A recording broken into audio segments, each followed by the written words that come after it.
She has dedicated herself to serve the project management community and volunteer at PMI South Africa for the past 5 years. And she was elected honorary PMI Future 50 leader in 2021. She has won the following awards: Advocate and Catalyst for Change Award, honored by ESCOM Women Advanced Program, PMI South Africa Game Changer Award, second runner up for the Millennial Award, Leadership Impact Award by Project Management Institute, and is recognized as one of the 12 recipients in the world which she has been invited in Atlanta, USA to receive the award later this year. Apara Global was awarded one of South Africa's top gender-empowered companies. In 2022, the business was renowned South Africa's top 20 Small Business Entrepreneurship Award winner and received the South African National Community Upliftment Award. This year, Ayanda will be sharing international stage in the Africa Conference 2023 held in Nairobi, Kenya, to speak about how to create readily workforce in Africa. This is a big program. So when you say we are in the midst of greatness and game changers and change makers, indeed we are in the right space. So today I present to you Ayanda More to take us through from engineering to entrepreneurship.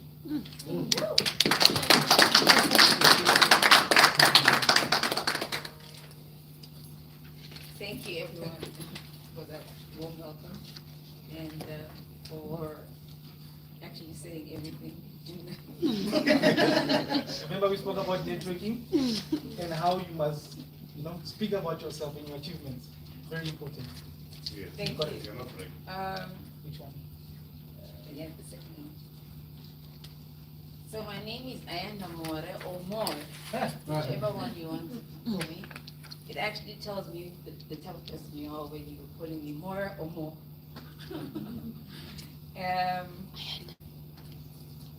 It's hanging them that way. I can tell something is strangling you, but Because it's messing up the whole look. apparel. No, apparel. But then where is it? Oh, you want to see? In presentation mode. So you figured it out very quickly.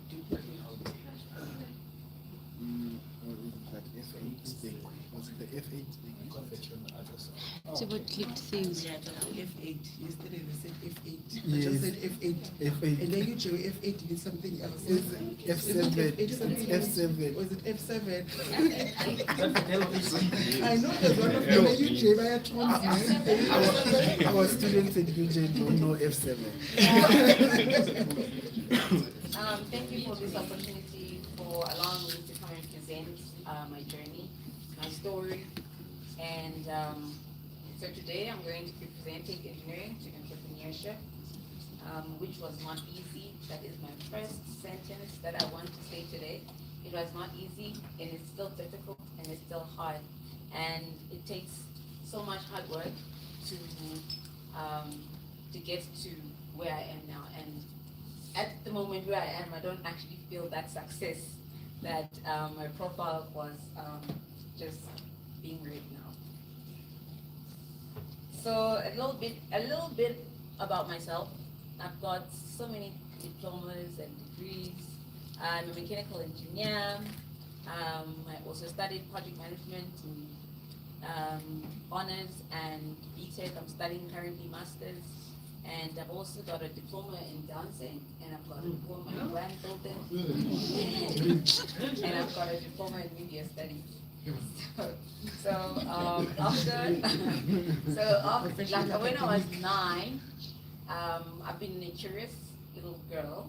I've been wanting to do things. If I see something, I want to do it. I've always seen TV. I always wanted to be behind TV, wanting to understand what goes behind the TV and radio, and I've always been passionate about dancing. So I failed matric, and because I was so busy doing all the sports in the school, and I repeated. And the reason why I'm highlighting matric, that I failed it, because it's one of the first goals that a person reaches. And if you fail that, it's a storm. And I reached depression. I was so depressed because my friends were gone. And that's the only thing that you think about when you're 17, 18. Your friends, they are gone. And what are you going to do? They're gone. So you have to get new friends and all of that. And yes, so I was depressed. And I moved to Pretoria. I actually matriculated in Pretoria. I'm from the Eastern Cape. And so Pretoria was a new place for me. Everybody was speaking Setswana, and I was just dominating, and it was, and it was a great exposure for me. I learned different people. I learned Dumelang. I learned Ngaka because I thought Ngaka is Dr. Ngaka. I knew Ngaka is doctors. And it was a really different environment from where I come from. And that environment actually changed the person that I am today. And then after that, I studied mechanical engineering. So when I studied mechanical engineering, I always thought that I'm not that type of person who would be, okay, my mom has actually confirmed that I'm not clever. I'm just a hard worker. So I really worked hard for my mechanical engineering. At first I didn't want it. I wanted to dance and I wanted to do television producing or radio producing. And my parents, they forced me, fire! There's no way you're going to do dancing. Dancing is not going to put food on the table. And I understood where they were coming from. I didn't understand then, but I understand now where they were coming from. I will do the same for my child. So I studied mechanical engineering. The first semester I failed, obviously, because I was retaliating. I didn't like it at all. And so my mom just had a few 2 minutes talk with me.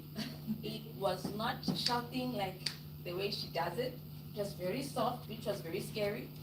And she just warned me and told me the consequences of what I'm doing, where it's going to land me. And basically, that's when I catch the wake up, and I studied. I got a bursary after I studied that semester, and throughout my career I've been studying through bursaries, and all those diplomas is bursaries. And at the same time when I was doing my mechanical engineering, I did dancing. The reason why I'm highlighting this is because I'm creative. My left brain and my right brain, they're active. And so you can understand, I don't sleep. I want to do new things all the time, and I want to do things that nobody has done before. And it's not because I want to do that. No, my brain is just telling me, do things that has been done. That how can I solve this problem? And from there, then I went to an automotive company. In that automotive company, that's when I did my engineering, and I also did my dancing. Earlier, I had a delegate who was asking me about dancing. I've always done dancing and engineering at the same time. And I managed to link them together. The automotive company sponsored me to dance everywhere in the world. I was representing South Africa everywhere in the world in dancing. I danced in modern, tap, contemporary, African, you name it. How does it link with my engineering? Yes, it does link. Whenever we have parties as engineers, I dance like that out. And I teach them because it is like the dance, that dance. I hate it because it's so boring.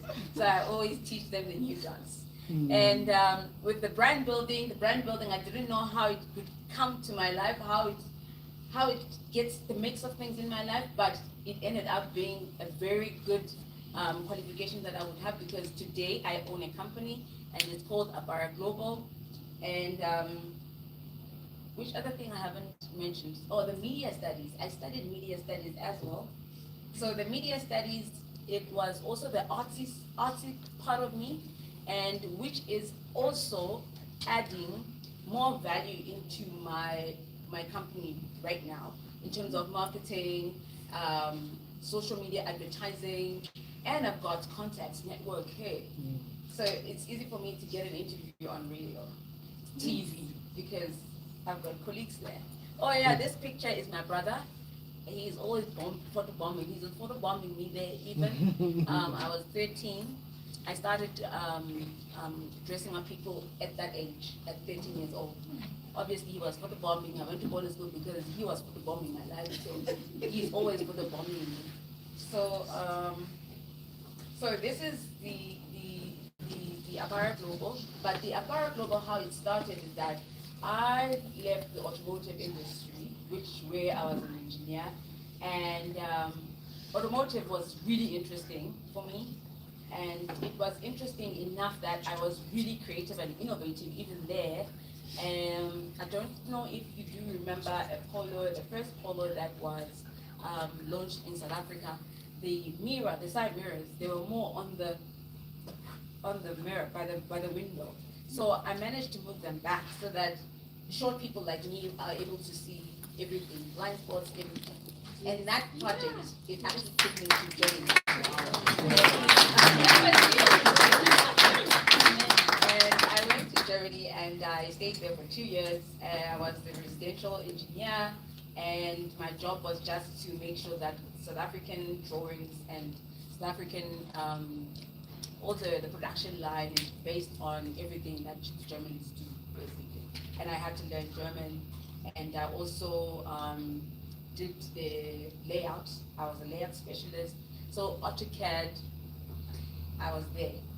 So so I came back to South Africa, and at Volkswagen South Africa, they didn't have a layout, so I drew the whole layout again, the whole layout in 3D. And for me, it took that a week. So what I'm trying to say is that I always find somewhere where there's nothing, and I find and make it something, you know. And for me, I didn't want to be recognized or anything, but when you do that, you do it with the utmost best. You actually get recognized. Someone sees you. And with the Apara, then I went to work in the energy sector, which I don't want to mention. Why? I went to the energy sector, which is ESCOM. And and at ESCOM, I felt really invisible. Invisible as in not being seen, no, but invisible as my work was not, and I was not adding value. And then I started volunteering at Project Management Institute of South Africa. And when I volunteered there, I worked with a lot of youth, I worked with a lot of experienced professionals, which propelled me to start my own business. And with the business that I first started with styling. I started styling when I was 12, 13. And for me, that came naturally for me to do. Basically, a lot of people don't understand what styling is. So styling is dressing up people. So if you don't know what to wear, I'm there to dress you up. I know exactly what will suit you. It depends if you're open for me to style you. But then if you're not, then you'll always be boring. So I did that, and you know, when you get to that root of why you are here on earth, things, they just become so easy and flowing. And when I decided that I'm going to start Apara Global, and I'm going to style people, and I'm going to style people who do not know how to style themselves, or people who think they know how to style themselves, and people who don't have time to style themselves. And those are the professionals, everyone in this room, including CEOs, including mothers who are stay-at-home moms, and that was my target audience. So it was more of solving a problem, creating a supply to the demand. And it was bought by South African Fashion Week. It was bought by Africa Fashion International, which was called Johannesburg Fashion Week. So I styled all the models that you've seen walking down the runway since 2018. And they invited me to talks like this. And when I come to talk, I would wear my t-shirt written Apara Global, everybody would want it, and I wouldn't have stock. And then I thought, okay, it's another business. I brought t-shirts when I come and speak. So when I speak, I've got my t-shirt and people want it, and then I buy, and then I sell. 20 gone, 30 gone, 40 gone, 50 gone. And then I thought, okay, I can't just do this, get a t-shirt from somebody, brand it. It needs to have substance. It needs to be unique. It needs to be different. And it needs to be more of an African sustainable access to people knowing that, okay, I've made a difference in the world into recycling, into reducing waste in the country. So I know a lot of people, they don't know waste management. South Africa produces 122 million tons of waste every year. And I know that maybe you have no idea how much 122 million tons. This is a day. We are actually filling the FNB stadium with waste every day. Every day. And out of that waste, only 10% is recycled.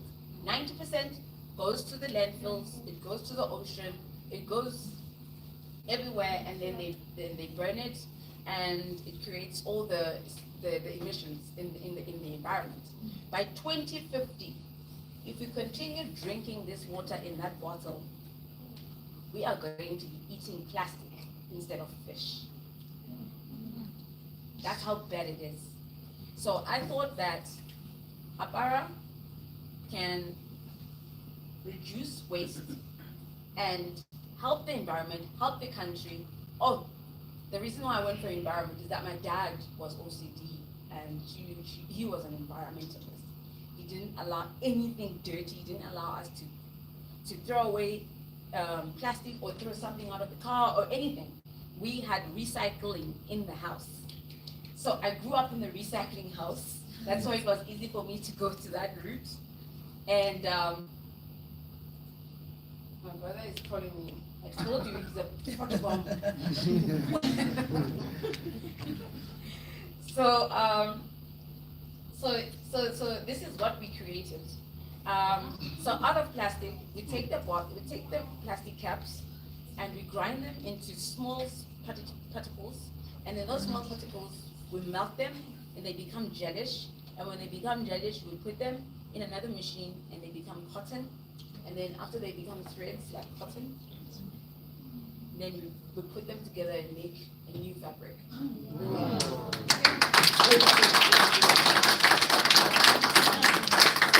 And then with that new fabric, we print.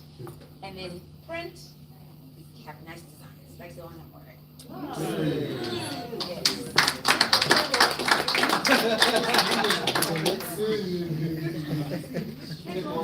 And then we play around. The engineering quiver comes in mind because we play around with the plastic. We've got different kinds of material. You've got that cycling one that you can make sportswear, and then you've got this one that I'm wearing. You can feel it. I won't feel weird. People always feel me.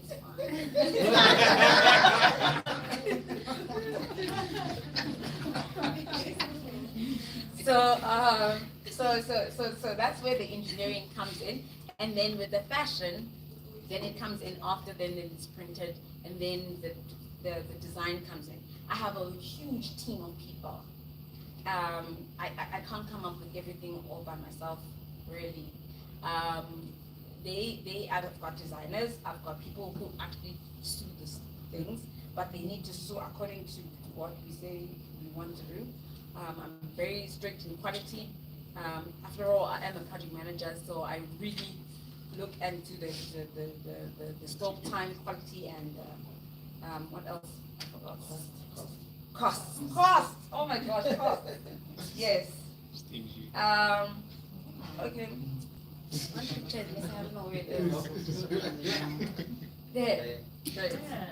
So this is a styling. I just wanted to show you that we style guys, we style girls. We also do editorial. So editorial is styling the actual magazine, like let's say a page. Let's say Yango is gonna be in the magazine, and then she says I want to be styled by Apara, and then they call me, and then I just style that one page, So that's also what we do. And in 2020, we started, so in 2020, the whole business went down. When I say went down, I mean, nobody wanted clothes, nobody wanted style, everybody wanted to be fat in their pajamas. So the whole styling business, it just went down. So I had to pivot. And this was the pivot. So this is also it's very close to my heart.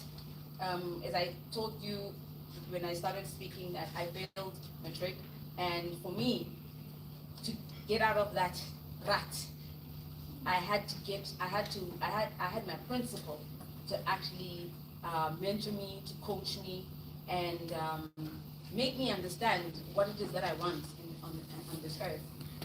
So with that information that I got at 17, 18, I wanted to give it to somebody who's 10.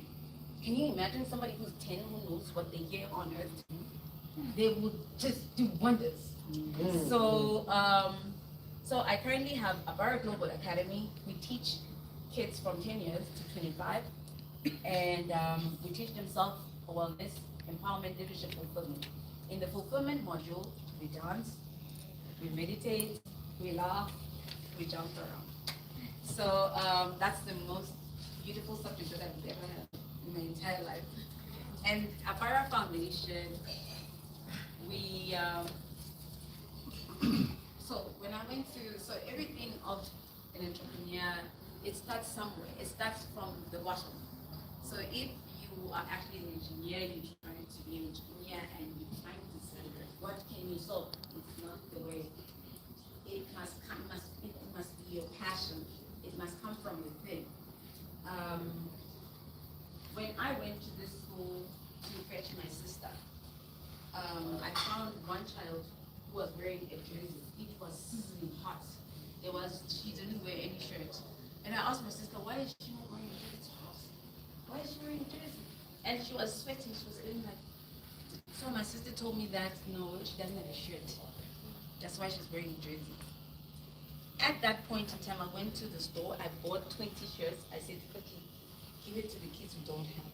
And from there, on the 14th of February, Apara Global gives kids shirts and jerseys for kids who don't have. They don't have. They really don't.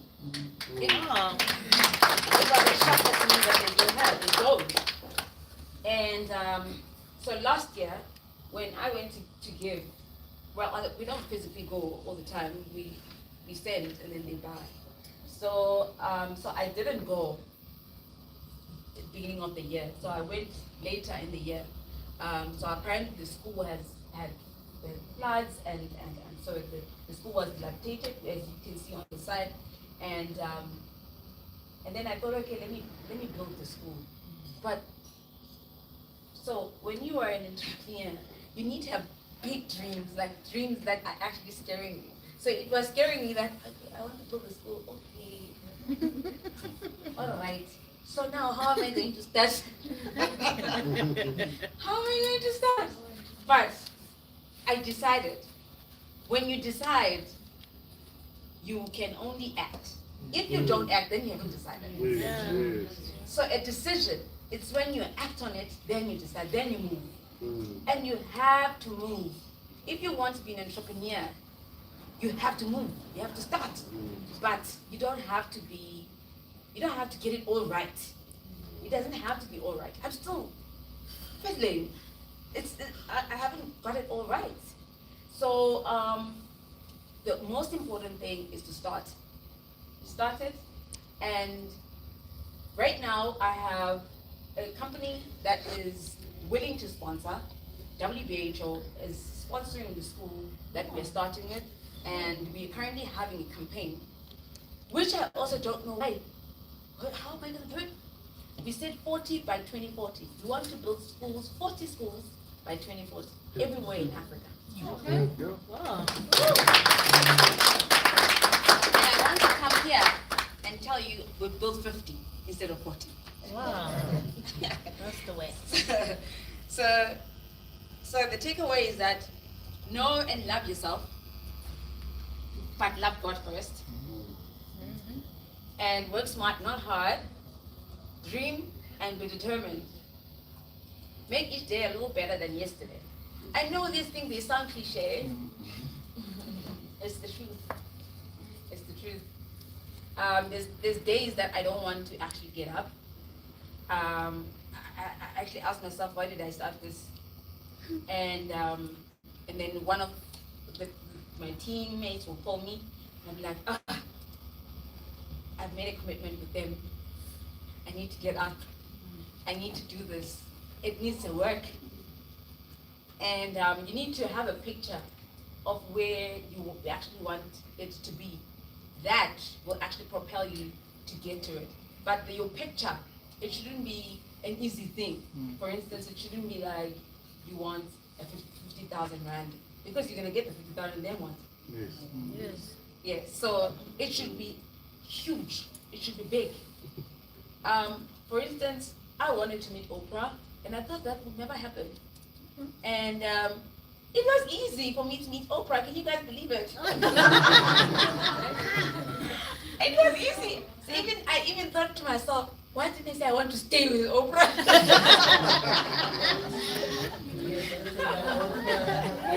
So I won this award at PMI, and PMI asked me, what do I want? I said, I want to meet Oprah. Oprah was there. And she actually shared with me, because I asked her, what is it that she can teach me, or her lessons learned in having a school? What is it that she can teach me?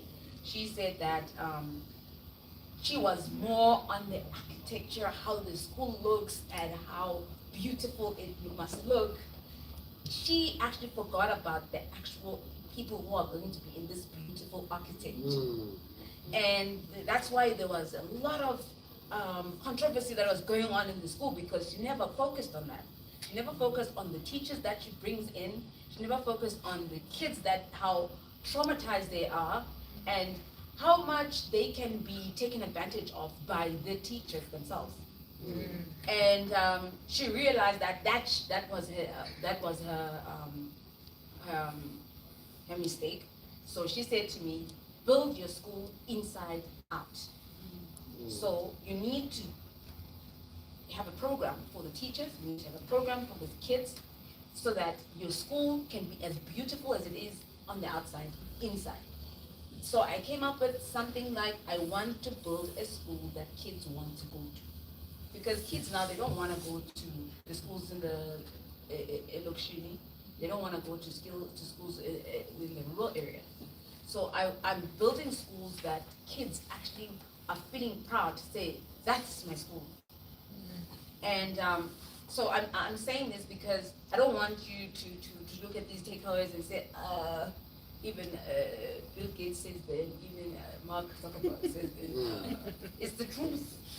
Because if you don't know and love yourself, you won't know what you need to do to make a difference.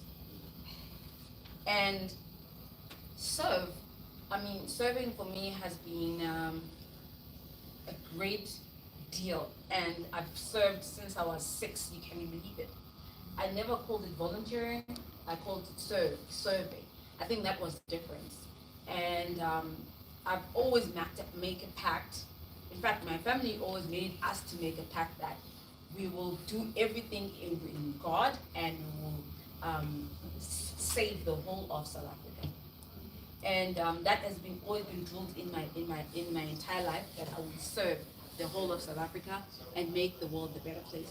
And with the little thing that I do, I don't expect anything. I just do it because I just have to do it. And embrace failure. And I wouldn't be here if I didn't fail. I love failing.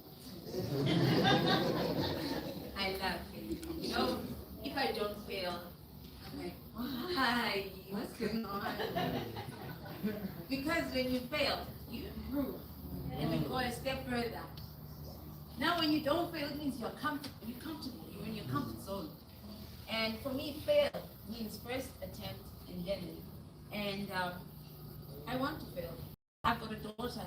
I teach it. Dude, you have to fail. It's small, I failed that, yay! Then we getting there, we getting somewhere, you know? So, failure, don't be scared of it, fail. And the more you fail, the more you improve, the more you fly. And I always say, sky is definitely not the limit. Well, I want to play a video because a lot of people don't really understand the recycling process, and some kind of think it's not real. So I just wanted to play it for you. Please go ahead.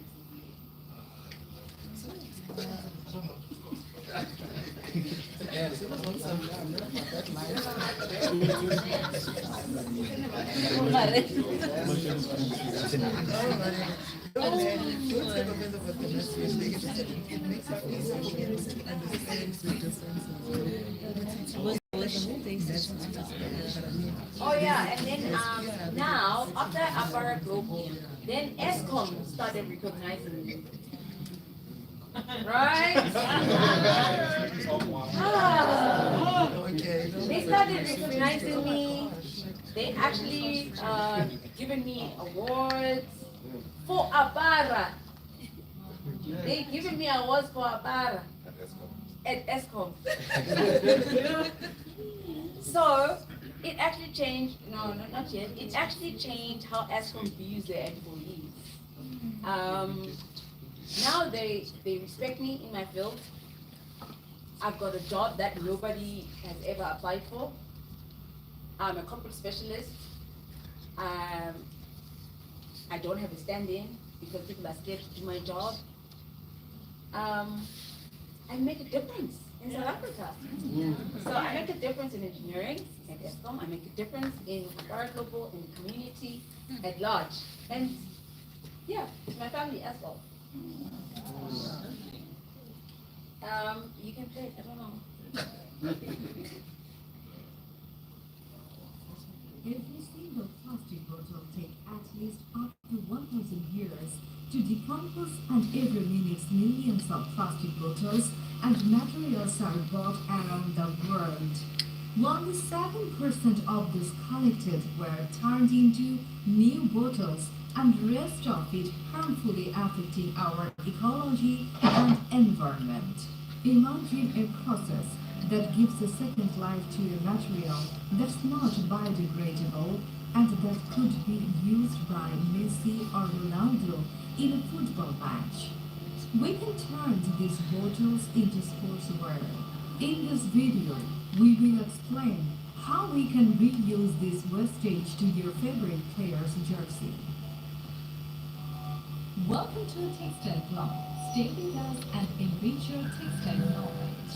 The huge amounts of unused plastic bottles are collected and sent to a recycling plant, where work starts with Plastic cleaning South and Africa helps washing me of with this. bottles. Dirt and dust are taken off. After that, Plastic South these Africa. bottles are cleaned at approximately 90 degrees centigrade, hot, caustic and detergent water, followed by separation process of PVC and other such polymers and metal which are not used in fiber making. And these are sent to grinder section. This grinder machine cuts and converts all bottles into 14 mm flakes.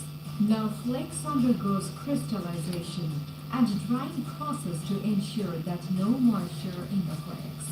The resulting flakes are then melted to create a honey-like substance, which is extruded through spirit to create fibers.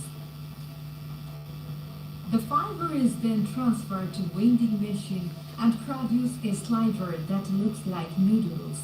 Then the sliver are taken to the squill stage. This squill is the first stage of drying section. Into the roller of drying machine, the slivers are drafted in several steps by using chemicals like lubricant and titanium dioxide. Then we get 1.4 denier primary fibers. This primary fiber automatically runs into the dryer to get moisture-free smooth fiber. Moisture-free primary fiber automatically transferred to the cutting machine and cut it into desired length as per requirement of the buyer. After cutting, we get the moisture-free smooth polyester staple fibers. Through the several spinning process, the fiber is twisted and wound onto a spool. The spools of polyester are sent to fabric manufacturing units. Here, hundreds to thousands of those spools of yarn are woven together on a loom or knitting machine to create balls of fabric. Finally, the completed polyester fabric can be bleached, dyed, cut, and sewn into the desired garments. Typically, sports garments are made of polyester, a man-made fiber which ensures elasticity. But producing polyester is environmentally hazardous. It consumes huge quantities of water, chemicals, and fossil fuels as well as its residues. Moreover, its byproducts are toxic. The garments made out of recycled plastic, on the other hand, reduce carbon emissions by over 54%, energy consumption by 50%. They also save 27 liters of water per piece and perform better than 100% virgin polyester. Thanks for watching. Thank you.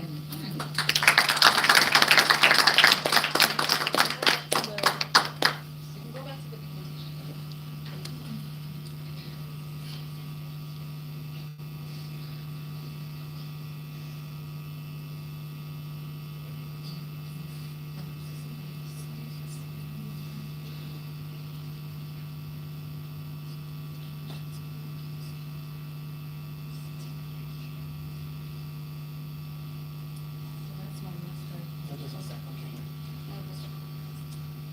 So this is just the positives and negatives of being an entrepreneur and being in the engineering space. So the positives in my journey was to listen to my parents. Obviously, when I say my parents, I mean not my parents, but you can listen to people that you value in your life. Let's talk, listen. And the negatives is doing things your way or the highway. It takes a whole lot of leader to actually dive south and then listen more to other people that you really value. And knowing and doing what you love, I was saying to the lady who dances that you need to know exactly what you love and you do it. It doesn't matter what other people say. I mean, I started dancing again. I'll be back on stage. Yeah, so next time I'll tell you, okay, come to our play and then you can come and watch me dancing. And keep meaningful friends and trust family support. I've lost a lot of friends, and in fact I've got only one. So my support is mainly my brother and my mom. My dad passed away last year, so I've got my mom and my brother and my sister. And the work, obviously with the engineering, for you to jump to entrepreneurship, you're also looking at the steady income. Please make sure that that is steady and you don't jump ship before at least 2-3 years knowing that you're getting that much profit from the business. And I know there's less freedom, ask permission for everything at work. That is why hence you want to have your own freedom. Technically, when you have your own business, you don't have freedom. I'm not sure why people say you have freedom when you have your business. You actually don't sleep.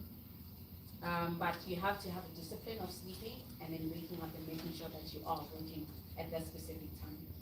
And there's more structure in the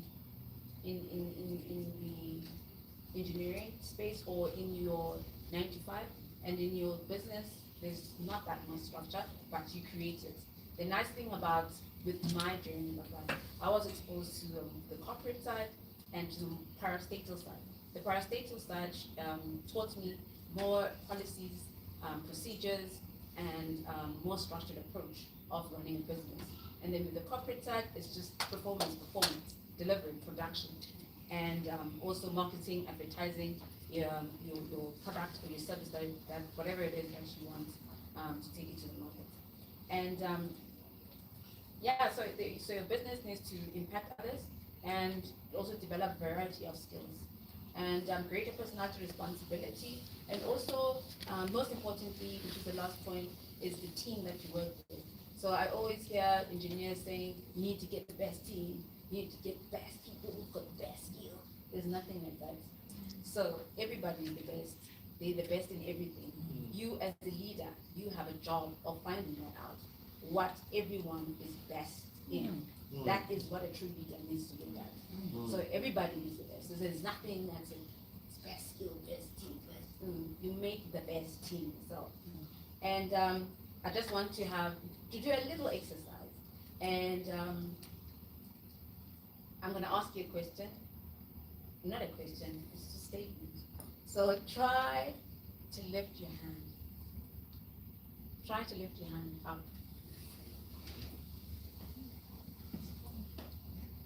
Okay. Now put it down. Now lift your hand up. Down. Now try to lift your hand up. Try to lift your hand up. Try to lift your hand up. Can you try to lift your hand up? You can do it. You can't try to do anything. Do it. Now, lift your hand up. Right, down. Try to lift your hand up. Try. Of course, when you try, you either here or there. So, what I want to leave with you is that you do not try to be an entrepreneur. You do not try to live your dreams. You just leave them. Just do it.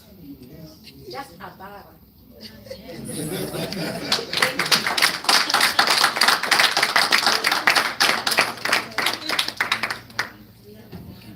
Thank you so much. I'm going to ask you to stand here. Yes. Engineers, colleagues, if you're not inspired or motivated, you never will be. If you're not inspired and motivated by now, you never will be. Thank you for a wonderful presentation. Any questions? Two takeaways from me here. Failure, the importance of failure. I received that. That is a beautiful statement. Failure is an opportunity to learn. Success is not final. And failure is not fatal. It's just a learning curve. Yeah. Other thing, Actually, you go up. You go up. The other thing that you said is about how, it's funny how those journeys met, how you were into fashion, and the first thing that you noticed was wrong about the cars was the mirrors. I'm just interested in how that went there. With mirrors and fashion, there was an alignment there for some reason. Thank you very much. Colleagues, I think we'll take one or two questions. I don't want to ruin the chance to network with her afterwards, because I know you've got plenty of questions, but let's just take three at most questions before we move on to our next section. I noticed one hand. There's a second hand. Final taker. Going once, going twice. There was a third Third hand hand. there. Was that third hand there? Oh, sorry, 1, 2, 3. I'll get. Okay, awesome. Let's start at the back. Good afternoon. To me, it's not like a question, but just to appreciate you. Thank you for making the change. You know, most engineers, they treat it like noise. So you can actually support an engineer. And I always used to argue with my classmates. Why do you have to look like an engineer? He's 14 years, man. You don't think. So thank you for closing that gap.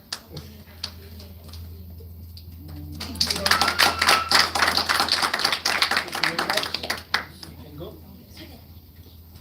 Let me also just appreciate you and the work that you are doing. Well done. Thank you. So inspiring.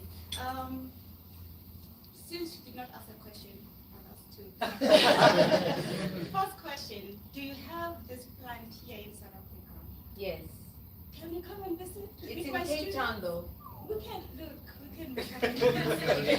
Yes, we can more ways to come to really, this is really inspiring. So I conduct research, circular economy, this is like, wow.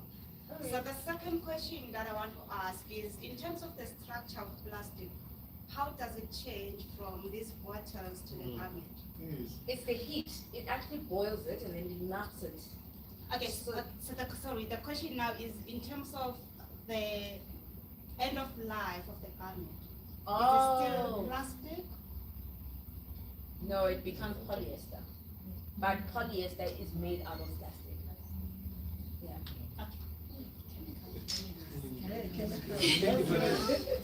Final question. So I can go? Yes. Yeah, my name is Leah Silatia. I'm from Kenya. And Habari. how you're doing? Habari. Jema. Yeah. Great. What you're doing is actually very inspiring. Thank you. And first of all, just to say, I think it would be inspiring for engineers back at home, from where I come from, to hear about what you're doing.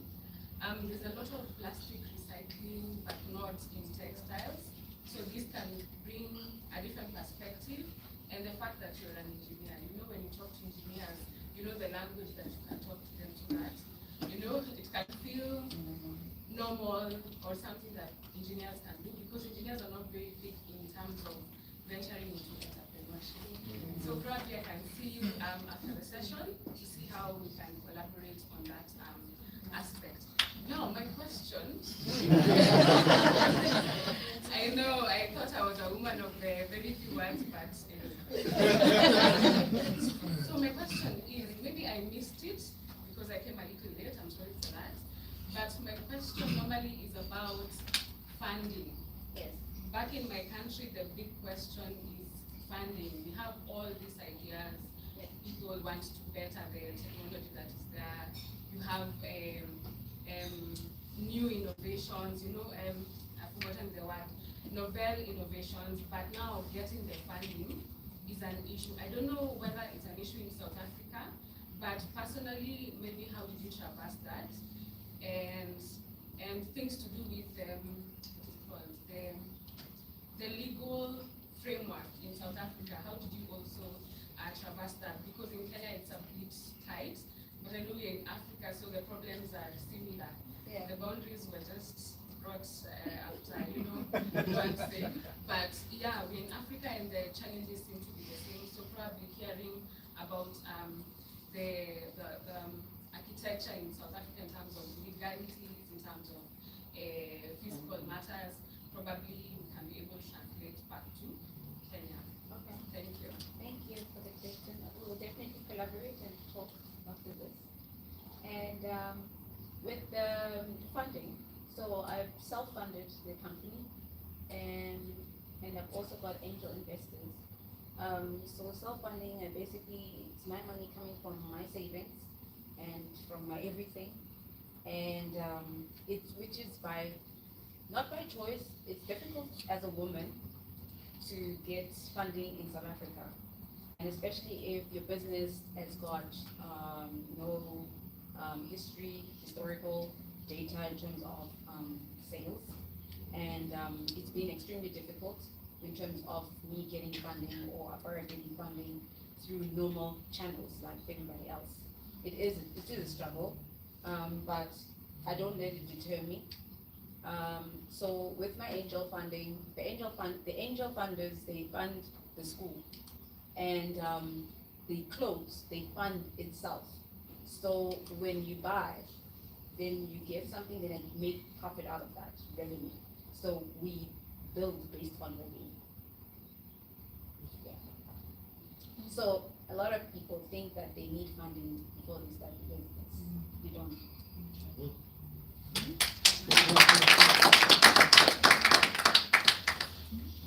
Oh, and then legality.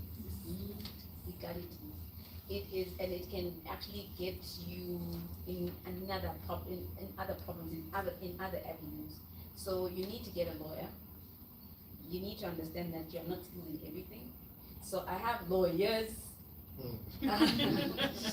Lawyers different for different things, different real estate, different for clothing, branding, and different for schools as well. So those lawyers, I pay them based on the revenue that I agreed from Apara Google. Thank you very much, Ayanda, for that wonderful presentation. Your hashtag, your Oh, Or I'm very LinkedIn, bad at social contact, media. please follow her.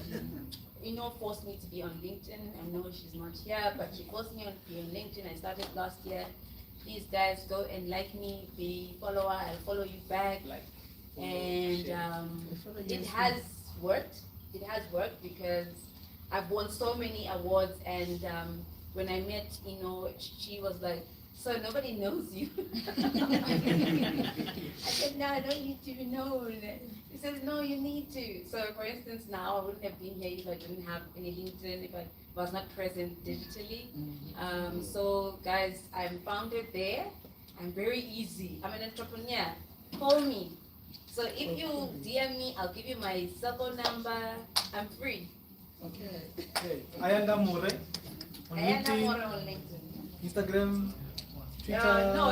Just So in- me personally, LinkedIn. LinkedIn. So the rest, Apara Global is company. It's not me. So you won't get me there. But LinkedIn, DM me, we'll talk. Thank you very much. Round of applause. Once again, we are still on hashtag UNESCO AEW. Please tag and post on all the social media spaces. I still maintain that engineers are the most creative people and the best career choice to go for actually, because now you just proved that as an engineer you can be a dancer, you can design clothes, you can do anything really, because that's what engineering teaches you. It teaches you how to think and enhance your creativity. So, ma'am, thank you very much for sharing that information with us. Chair, through your guidance, shall we proceed on to the next item?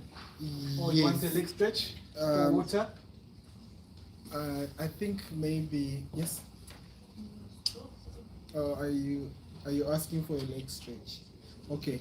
I think let's just take 5 minutes break. Okay. Because we have to sponge all the Apara information. Yes, and also touch the material. All right.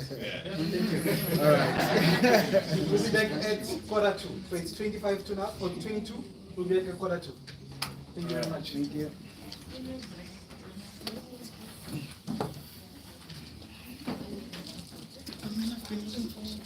Take my time.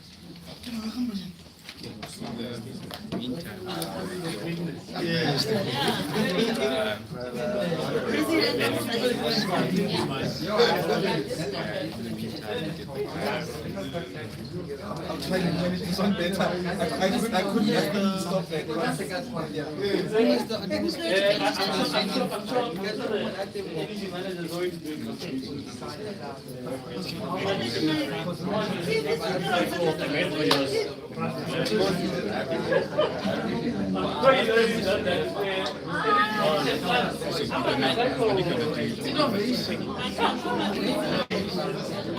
Yeah, and then make sure everyone is joined.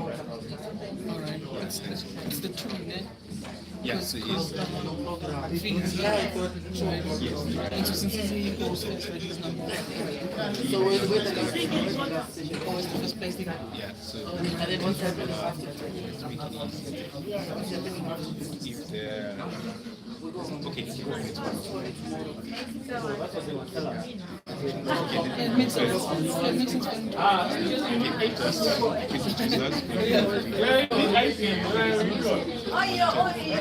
just like 2 minutes. Everything else is Yeah, we're 15 minutes. 2 minutes. Yeah, so talk about the background, nothing for the And it needs to be white. Because something it's another making kind of Which kids are those? my kids family something because I post on the work and then nothing is found. Why am I not speaking? This is what you came up with. Why must we be But it's fine. So then this is the second phase. I'm going to try to how much work we can receive. So you just want to be local. How? No problem. Let me go and see how far. How? Let's go all the way. You know, I said to this, I'd rather think, you know, how it is. Outside The 5 minutes. Oh yes, get me. Can we? What are you feeling you?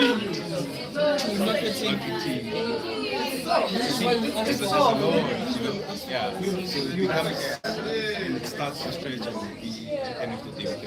So by the time you try to the place with double, this is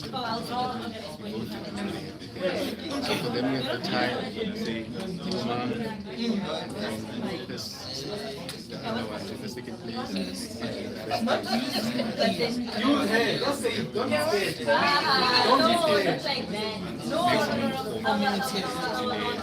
We have one of the winners there. Can you start with the winners so but anything else? But don't get it loud, don't get it loud. Wait. We're heading to our house.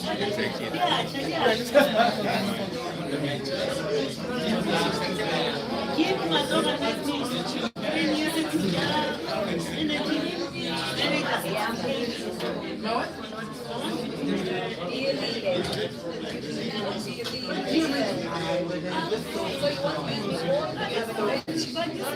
Like every time.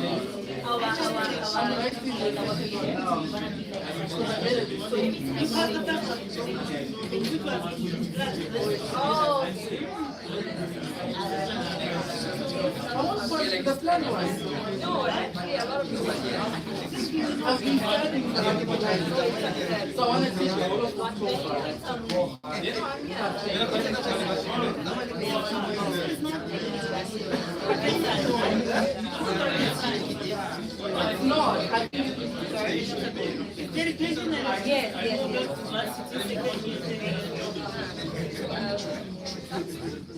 Oh, I want to say yes.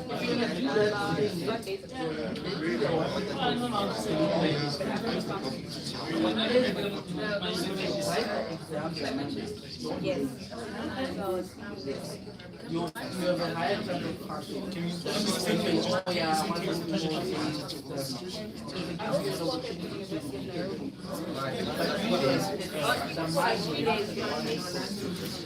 You want to put the table?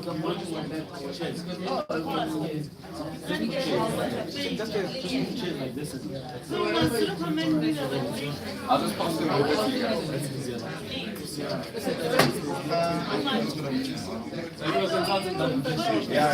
Cutting corners or raising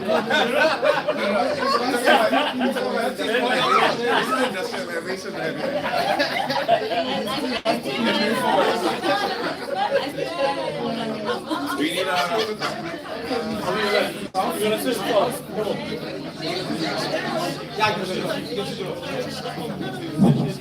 Thank you. Let's get started.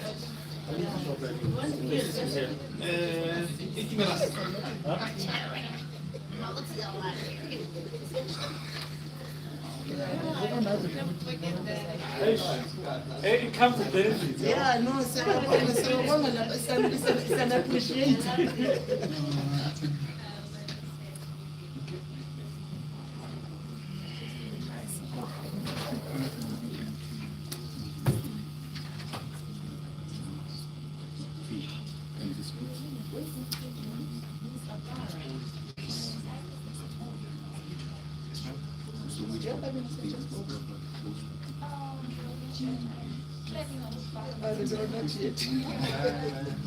Thank you very much.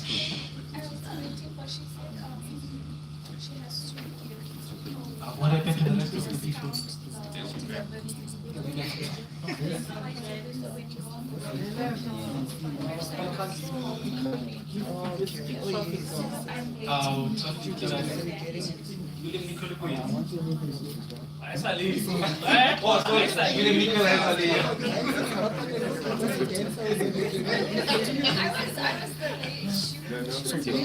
This is not mine. Google Map update. Yeah, don't worry. Yeah. the time will shift because everything is You know, if you play that game, I'm gonna. You want to come back? Are you withdrawing? I'll find that.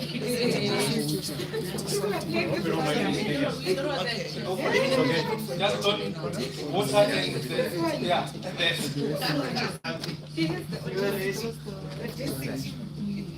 All right, let's get seated. While we get seated and comfortable, can I ask? Are you guys still busy there? Final discussion. Final discussion.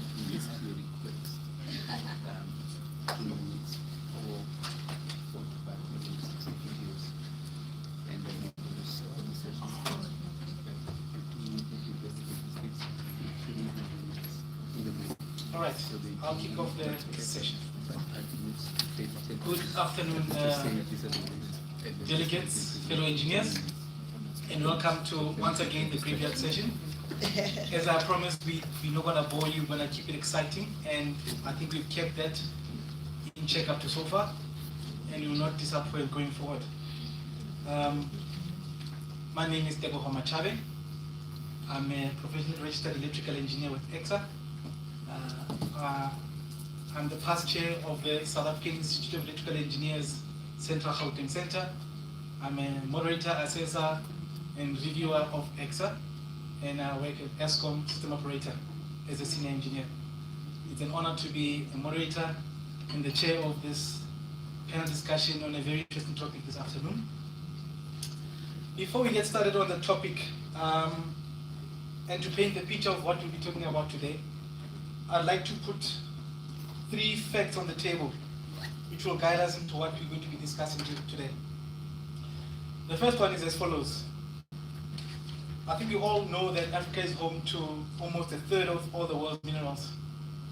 Minerals such as diamonds from Botswana, crude oil from Nigeria, uranium from Namibia and Niger, coltan from DRC, which we use in our mobile devices these days, nickel, cobalt from Cameroon, copper from Zambia, gold, coal, platinum, and many other minerals across the continent, all come from Africa.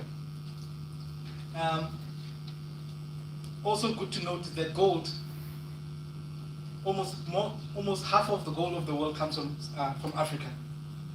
Over and above that, agricultural exports have also been on the increase from Africa.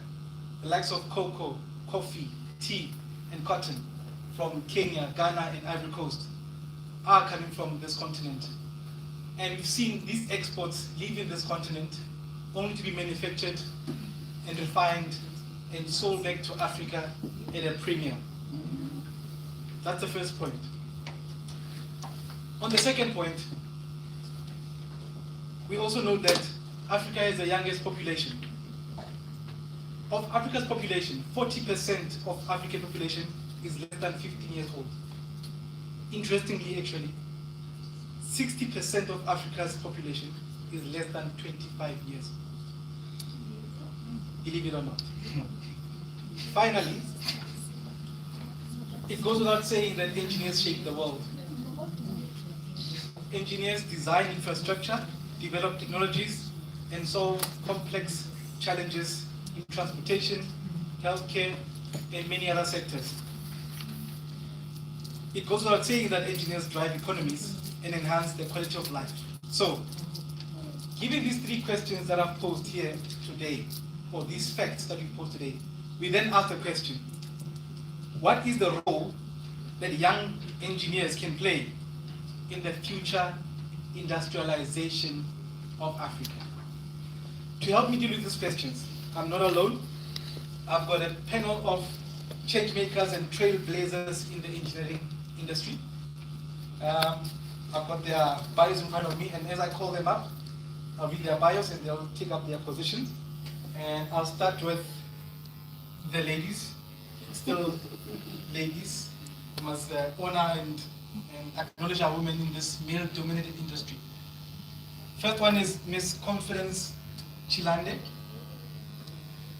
Confidence is a professional registered geotechnical engineer who has been awarded the Young Engineer of the Year by Consulting Engineers South Africa and has been listed on the 2022 Mail and Guardian Top 200 Young South Africans.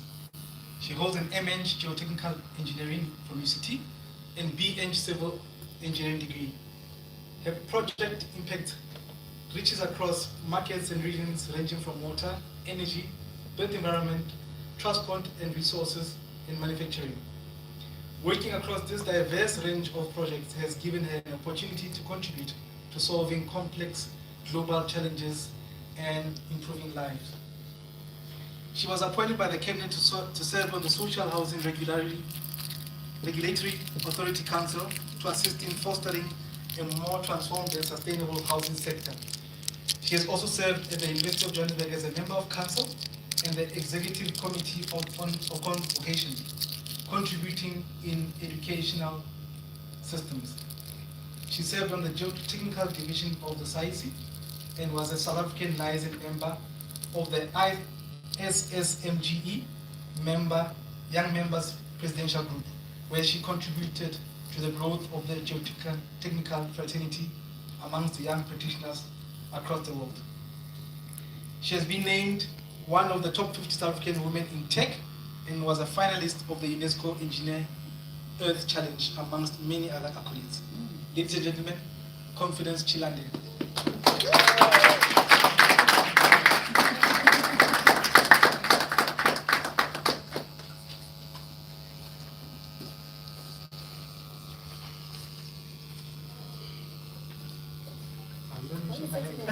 Oh, sorry. Thank you so much. Secondly, we've got Engineer Mantie. Is it now? And you don't have your surname.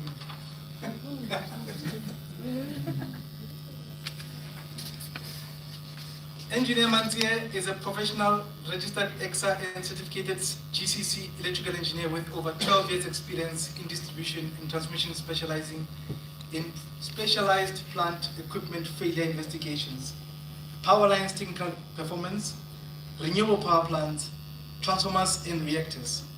She's an additional regular member for the SIGRE A2 Study Committee, SIGRE Utility Advisory Board member. She's also a deputy chairperson of the SAIEE Women in Engineering and deputy chairperson of the South African Institute of Electrical Engineers Central Gauteng Center.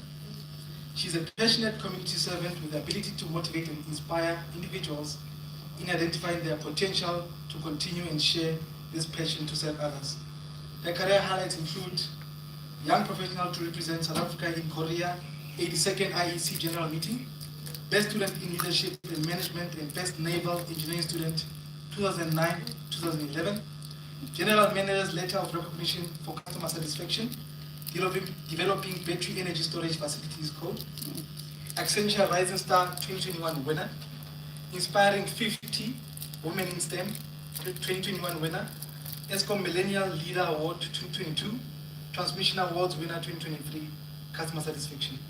Ladies and gentlemen, please welcome Mantie Shakudi.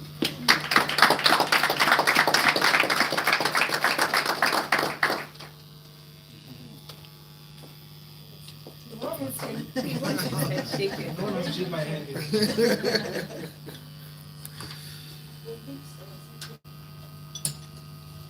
Okay, and on to the phones, since the roses are already in the front.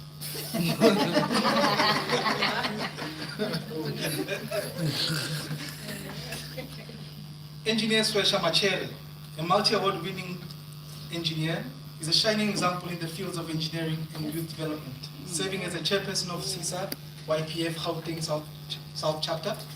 He has expertly organized national events, judged engineering competitions, and led international webinars. Swesha's mentorship initiatives have left a profound impact on over 1,000 school children, and his outstanding contribution have earned recognition in prominent industry publications. He's actively engaged in bridging the digital divide and has played a pivotal role in critical initiatives, solidifying his position as a visionary leader in his field. Ladies and gentlemen, Engineer Swesha Machere.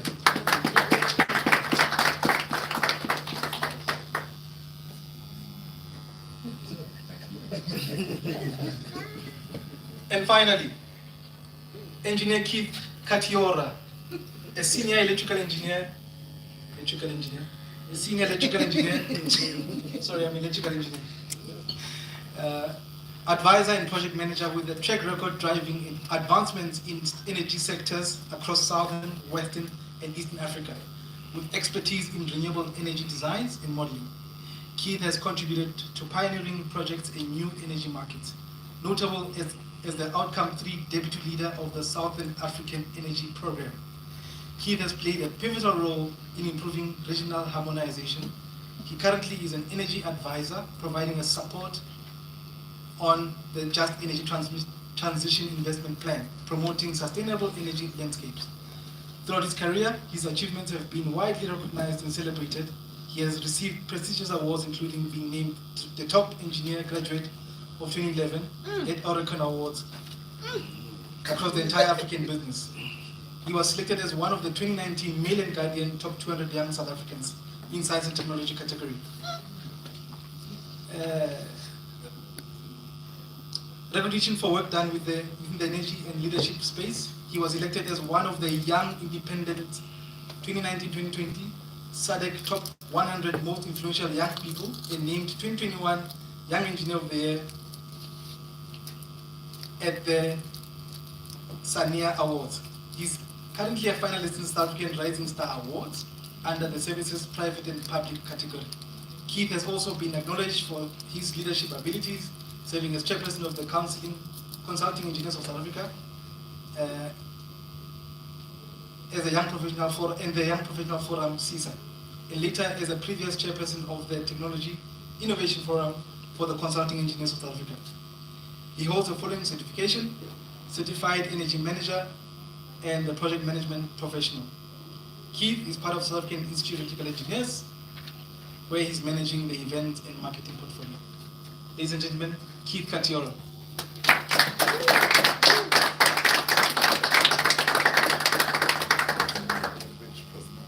Thank you, sir.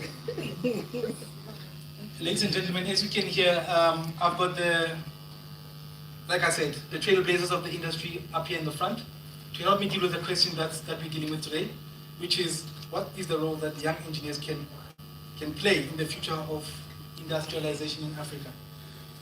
I guess to start off the question, I'll go around the table just to get a brief overview from each of the panelists, what their take is on how they can define industrialization broadly in the context of Africa. I started with the ladies. Let's start with the gentleman this time. Engineer Machere. All right. First of all, I'd like to thank everyone for being here. I think this is a very auspicious occasion, as you can tell. And to answer that question, I'd like to first consider what industrialization is, first and foremost. If we look at industrialization as a whole, we consider the first industrial revolution, where we had, Thank you. Can everyone hear me clearly now? Yeah. Okay, super. So, as I was saying, I think it's very important to start at the precipice, which is really understanding what industrialization is. And a good, point of inflection is identifying the different types of industrial revolutions you've experienced. So the first one I'm sure we're all aware of is when we turned sewing into what it is today, where you could start using mills and millwrights. The second one being where steelwork really took off and we got railroads, and that really boosted our, the economies back then. I'm sure we all know about the rich people in America that got rich off steel. And the third one being digitization, which brought in globalization, where we could all interact with one another and experience the goodness and joys of sharing. And the one that we're currently in, which is the fourth industrial revolution, which speaks to automation, it speaks to artificial intelligence, as well as furthering that third industrial revolution. So bringing it back into the context of Africa, we have to realize that these industrial revolutions, we don't always experience all of them. And Africa's been forced to leapfrog in some instances. I'm sure if we look at the third industrial revolution, I can drive to Limpopo today, to some of the villages where I work in, where I can say that because of the work we're doing in those villages, that's the first time people are going to ever experience computers on a regular basis. You know, and you start to think, we're in the fourth industrial revolution talking about AI, and this is the first time people are experiencing the third industrial revolution. So I think it's very important to just contextualize it and first understand it. I think I wanted to more illustrate it in that instance to incite conversation. So thank you very much. Thank you very much. While you're there, maybe let's hand it over to Engineer Chilande on her take on how would you define industrialization in your terms? Okay, without repeating what my colleague here or panelist member said, I'd like to add on to saying that I think in simple definition of Africa is to say before the world was just nature, and there came a way to survive and to sustain ourselves. In that way, it meant that if I needed some water, I'd need to go to the river with a bucket and fetch water and bring it back home. However, with the first moving to the second and third, it meant that introducing pipes, which in that system, there's now pumps, meaning that it's now mechanization and simplifying livelihoods in order to make sure that we're simplifying our systems. However, as already mentioned, we have already moved now from the very first, second, and third. Even fourth, we're slightly moving into the fifth industrial revolution, which speaks about collaboration of humans and machines. And that systems, they simply calling it the co-rob. So meaning that the robots are sort of imitating humans and all of that. And the question that I'll leave out in our minds is to say, in the African continents, are we even at that stage yet where we can speak of co-rob in our situations wherein we have to still look at the simple issues such as constant water supply, energy, load shedding is here, even years after we've been through the introduction of and the origins of electricity. So I'm hoping that in today's discussion, we'll be able to highlight some of the really realistic things we can really play a role in implementing as young people to make sure that we alleviate some of these issues. Thank you. Wow, thank you very much. And Engineer Hlakuri, would you consider Africa's current state or extent of industrialization as medium, low, or high? How are we doing there in terms of industrialization as Africa currently? Thank you, Chair, and good afternoon to everyone, and afternoon as well to my fellow trailblazing panelists. I think the Africa's current extent of industrialization is considered low. Industrialization has been a campaign promise across the African continent with its acknowledged ability to bring prosperity, new jobs, and other better income for all. Yet the continent is still less industrialized today than it was 4 decades ago. In fact, the contributions of Africa's manufacturing sector to the continent as a domestic product is declining. It declined from 18% in 2000 to 13% in 2020. Another sector that we can look at is the agricultural sector, which is contributing 30 to 40% of the GDP of Africa. But very little has been done in that aspect, and there's the lowest levels of labor.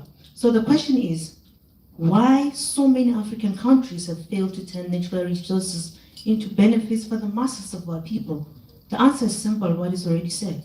Simply because we export unprocessed minerals or unprocessed natural resources. So I'm saying that Africa needs to shift from exporting those raw materials to ensuring that the natural resources that we have, they serve as a catalyst for industrializations.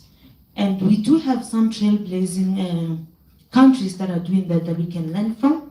Some of the countries that I'd like to share is Nigeria. Nigeria has recently built Africa's biggest oil refinery with a capacity of 650,000 barrels a day. That will position Nigeria and it will enable them to be key players in Africa's market and also globally. The second country that I can share about is Botswana. Botswana has really benefited from its natural resources. They do have a manufacturing facility, they call it Venice, which they manufacture 25% of their diamond stones, which is the agreement they have with De Beers. And that has really contributed to its economic development. Another country that is really trailblazing now, it's Zambia and DRC. They are establishing special economic zones for the production of electric vehicles. And I believe that if all the countries can follow suit, I believe that will ensure that our industrialization it move from low to a medium level. Thank you. Thank you very much. I think to note and to highlight as part of the discussion today, and which involves you guys as the audience, is that I think we've all been to one of the panel discussions or whatever discussion that's been out there, and it's always turned out to be just a talk shop. I think what we're trying to do today is have takeaways and something to implement as we go away. I'm sitting with engineer Keith here. He's got these sessions at SIE called SCAF-team sessions. SCAF-team in the literal sense is just takeaways. So I want us at the end of the session to have a SCAF-team to take away with us and to implement from this. Not just a talk shop, but a SCAF-team to implement. Talking about engineer Keith. So what do you think, like in your view, what's the degree of involvement that young people can have in the industrialization drive of Africa? What can they do? Yeah, so I think a few years ago there was this thing we used to like saying, I think Yanko and Saint you'll probably remember this, or even you too, was that we always used to talk about getting a seat at the table. We want to sit at the table in whatever drive that's happening from an economic point of view. And then I think 2 months ago I was at the BRICS Youth in Energy, and someone asked, when we say sit at the table, what are we talking about? Because number one, a lot of the master plans that the different government departments roll out, they actually are released first to public for opinions and comments. Do young people review those? Do they even know that they exist? A lot of the conversations around those documents are happening at spaces like this. And this is a representative of the young people, but there's a lot more young people that are sitting in their offices right now, but they will still talk about the whole seat at the table. And it brings me to my next point. I'm sure all of you have heard about this lady called, my name is Mbali Shapo, and I'm a housekeeper. And look at what has happened with TikTok, and what TikTok is doing for the African youth. And when I say TikTok, I'm not talking about just the content creators. I was surprised 2 days ago, one of the CEOs at one of this JC listed company, he posted a picture of bicarbonate soda and vinegar, and he said, "My name is," and that post garnered a lot of reaction. And that's what digitization has done, right? And at the same time, on TikTok, we have, I think there's also this other lady called Kayla, colored lady. She does packaging for sweets. So she started off doing personalized sweets, and then eventually she started her own mini shop. No funding, she's just using her TikTok followers, to the point where she's now even shipping some of those products, including her branded t-shirts, abroad, because she has managed to build up her own market. So I think when we talk about industrialization, we also kind of have to be very realistic and honest about the situation at the hand, right? There isn't so much we can change about the space we are in. Unfortunately, from an entrepreneurship, and which is why I liked the previous speaker's conversation about, when you hear stories like that, those are the success stories. But there are many horror stories about young people that are trying to get into a space where they're creating employment.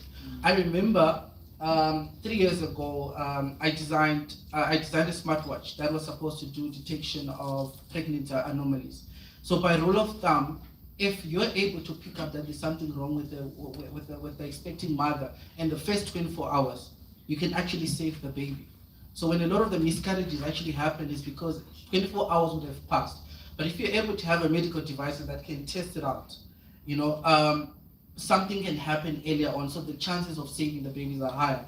And I remember I went into one of those agencies, I won't mention names, But we presented, it was me and my mentor. They're like, okay, do you have experience with electrical engineering? I was like, yeah, I went to UP. Okay, do you have work experience? Yes, I worked for the top engineering company in the world, Oricon. And then at the end, they were like, well, you don't have any assets. Usually we give funding to people that have assets. However, what we can do is that you can pay us and we're gonna train you. And in my mind, I'm like, these are stories that happen. And part of the proposal is that a lot of the equipment would be made locally. And there's stories like this. If you go on Twitter, if you read up the stories about how many young people are being chased away, that's the realities. But what the fourth industrial revolution, where TikTok kind of then comes in, where you're now having a lot of the young people that are building up their own customer base. There's also this other guy, he vlogs, he stays in the township, like Backroom. Some of you probably know him. So he vlogs his day-to-day life. I found out that 3 weeks ago, big brands are working with him now. And a few years ago, we wouldn't have never thought about that.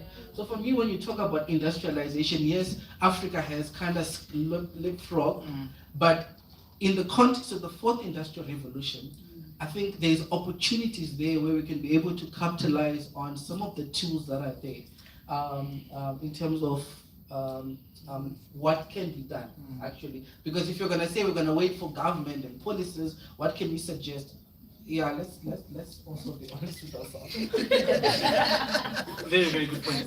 I'm glad you mentioned digitization there in your speech. It's a very important aspect that we see creeping up a lot among the young people in them moving forward. But do we need to rethink innovation and investment a little bit differently?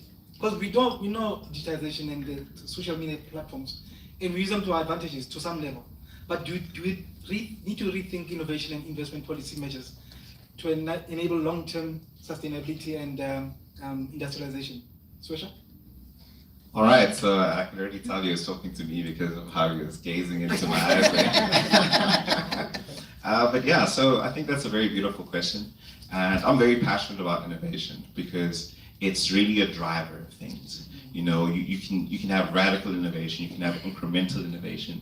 All of these elements are compounded within innovation. And when I think of Africa, right, I always think that, of a conversation that I had with Professor, I'm forgetting his name right now, Professor Jonas Saleti, right? And he sat me down and he was like, Swesha, let me ask you this. What's the value of a rocket scientist on a farm? Does anyone have an answer to that?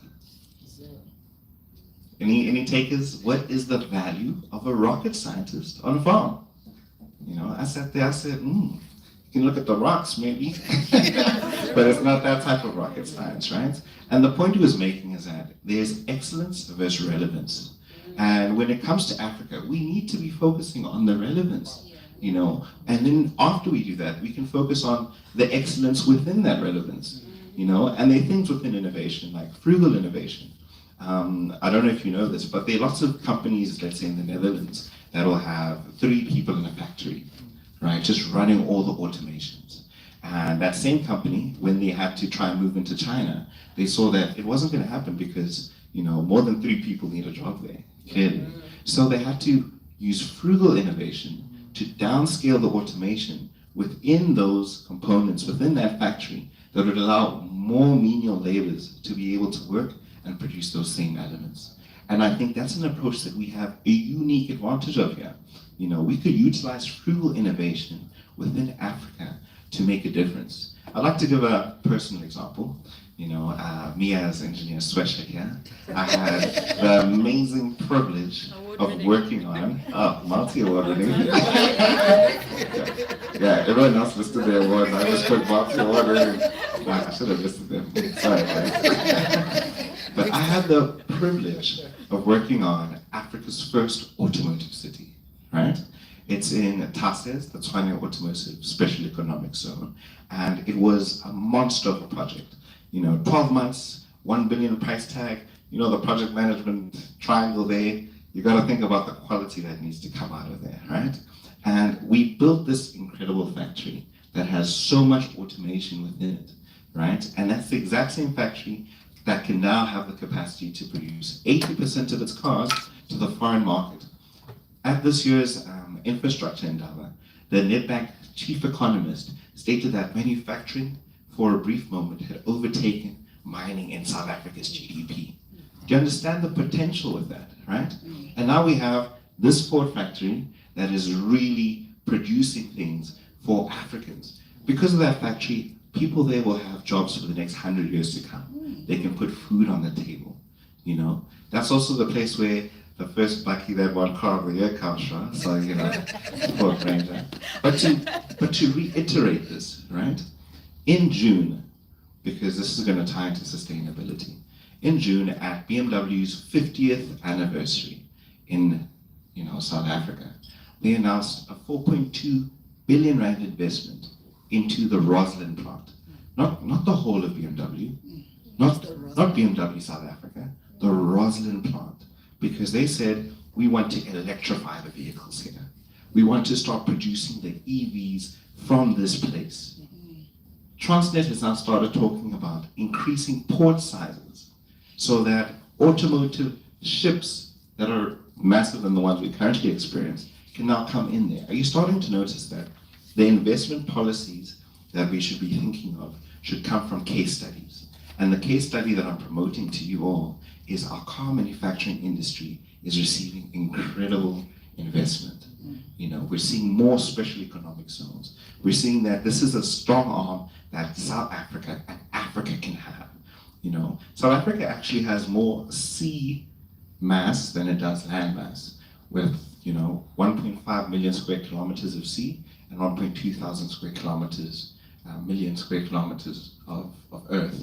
And that gives us a unique advantage to, you know, be the bridge between the East and the West. You know, we could become that channel that now countries, governments, companies are saying, let us use that conduit. And not only that, we could be the road link into Africa for those beautiful products that we're making. So, like Keith mentioned earlier, people have an opportunity to comment on bills before they go out, right? And how many young people are doing that? I can say just last week I commented on the procurement bill. I got, you know, some feedback. I'm gonna refine and readjust that comment. But without me putting it out there, I wouldn't have seen my own shortfalls. I wouldn't have seen the intricacies that policies do require before they can actually go out there. Because a policy, it's a long process, you know? You get a white paper, you get the draft, you get the bill that needs to be commented on, and not only that, you still need to have lawyers that lobby those things, right? So there is a long teething process, but it is a process we have to take upon ourselves. You know, and I always try to use the example of something that really surprised me, because I think the reason young people don't do things is because they don't think they'll see their impact in their lifetime. Or maybe they just don't feel like they're seeing anything. And I remember with my company specifically, at BVI, there's an academy that we have, a graduate program, and I really wanted to go to Cape Town. So I, you know, put up a proposal. I was like, hey, why don't you look at all the shining gadgets within your area, within your office, all over the country, bring us down to Cape Town so we can have a workshop, holiday, and, you know, see what we could do with it, right? And we had this workshop, and at this workshop, they made us write a report on young professionals' perspective on the business and the strategy. And I was there championing that because I was like, hey, after work is after work, I get to go on my holiday, you know? And after that, we gave this beautiful report, we submitted it, we thought nothing was gonna happen of it. They called us back again this year to say, you know, we're gonna continue these workshops. Because of that workshop that we did, we've now invited an external cultural, you know, like company culture-based consultant to come and assess the culture within the company and start impacting and implementing the things that we get to do here. And look, it starts with you wanting to go on holiday. And it ends with you going on holiday and going back again because you have more work to do, you know? And that's the beauty of it. So when I say this, and I'm answering a question in like, how can we relook or rethink innovation? Frugal innovation, right? As well as obviously identifying with things within our space. How do we start looking at investment policy brilliant case studies to motivate. How are these CESs getting this investment? Why is it so clear for them? Perfect. How do we start looking at a sustainable future? When you have these elements in place and you see a company that's been here for 50 years and they say they're here to stay, when you start looking at green building, when you start looking at SANS XA for energy efficiency, when you start considering the climate and looking at those UN SDGs, it takes you, not the trailblazers in front, we have our own things to do. It takes you taking the onus to be bigger than just yourself. Yeah, I think that's my answer. Thank you very much. I hear what you guys are saying, but maybe let's take it back a little bit. I understand that we don't really comment on these policies and gazettes. I mean, there was an IEC standard that came out for us to comment. I received it. I didn't comment on it. I know we all guilty of that, but maybe we should. However, I'm saying let's take it back a little bit. Maybe for us to industrialize, to get resilience in industry and become competitive, do you perhaps need to maybe look deeper into our education system? Confidence? Yes, absolutely. I'm very passionate about the education system because I believe that it is really the core and the foundation of moving from the first step to even where we are today, right? So, the reason I believe that education system has a role, the first part I think, as you guys were trying to touch on, is our government, right? So there's decision making that happens. Let's just look at a life cycle of a project. It comes from a perspective of defining a problem, right? So once you've defined a problem, let's say there's a place where there's no power and water, simple things such as that, right? So we realize that our education system needs to now play a catch-up game with the current problems, because with the current formulas that we have in place, with the current textbooks, with the current work that's been done, there's always a catch-up game. A simple example is a topic we're engaging on the fact that there's about 60% of water that's been wasted through leaks, which is why some of you were experiencing water shortages throughout the past weekends in the south of Joburg, And when you look into that, you realize there's multiple research that has already been done in order to automate the leak detections. Now the question is, why isn't it being implemented? Because now the designs, the policies, the study guides, the red book has not updated to say, when you design your system, you need to ensure that leak detection is put in place, for example. So in simple words, is to say we've got the skills, we've got the knowledge. In principle, I don't think there's really a problem that in Africa and in South Africa that nobody has ever thought of a solution. The challenge comes into implementation. So now we're sitting with a group of clients who are the investors, the government, the ones with the money, right? And we've got a group of very smart professionals who say we can solve this problem, right? To bridge the gap in order to industrialize and make sure that we automate and we improve the systems in place. So the challenge becomes now convincing the guy with the money to say, this solution will cost this much in order to solve problem X. And how do we do that?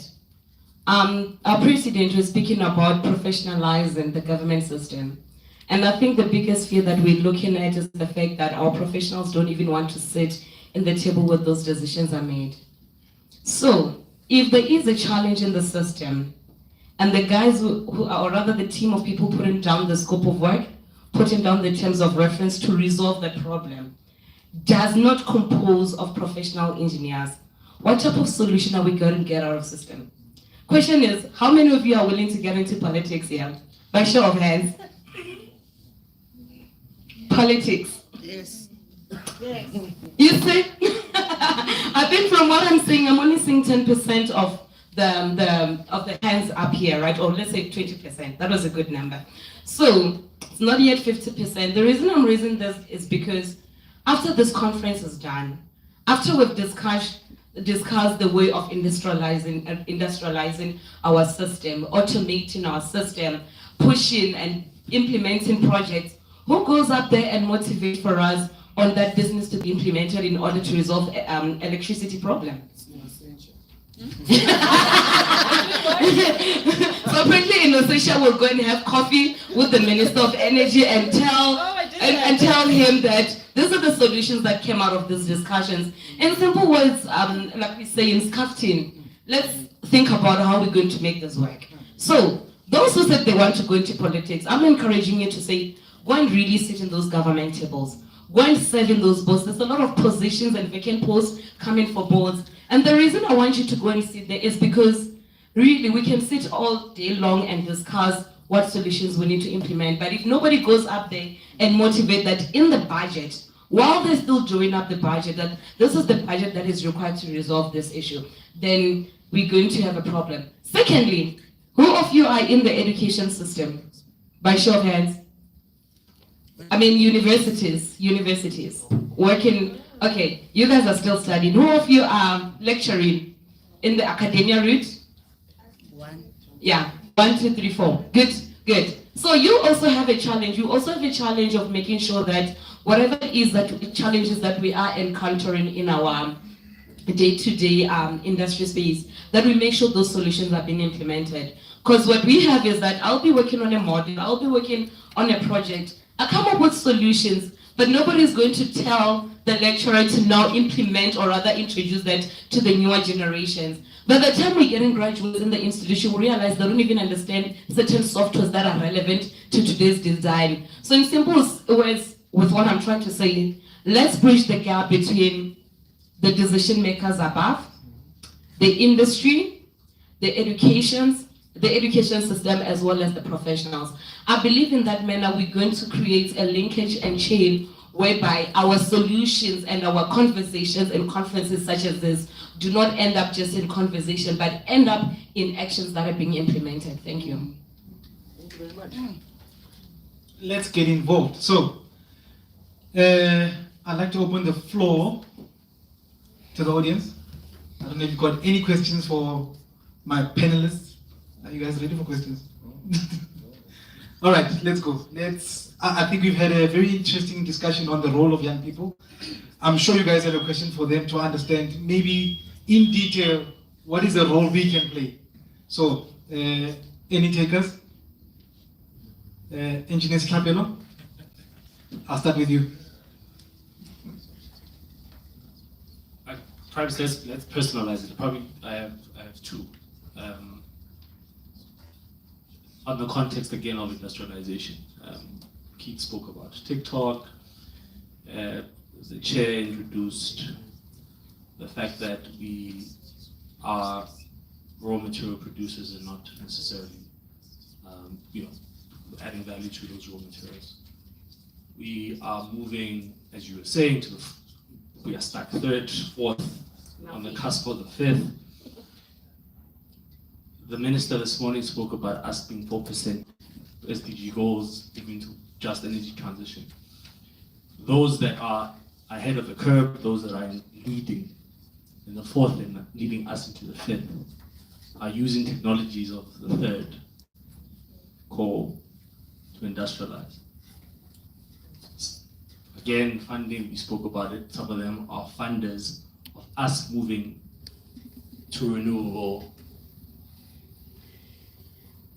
non-dispatchable energy. We will have lithium mines, but battery manufacturing is not happening in this country. What are your views then on us getting to industrialize? Given this context, then some of us are in this room, young people, also assisting those that are in power with this energy transition that may not necessarily be as just as we want it to be. Thanks.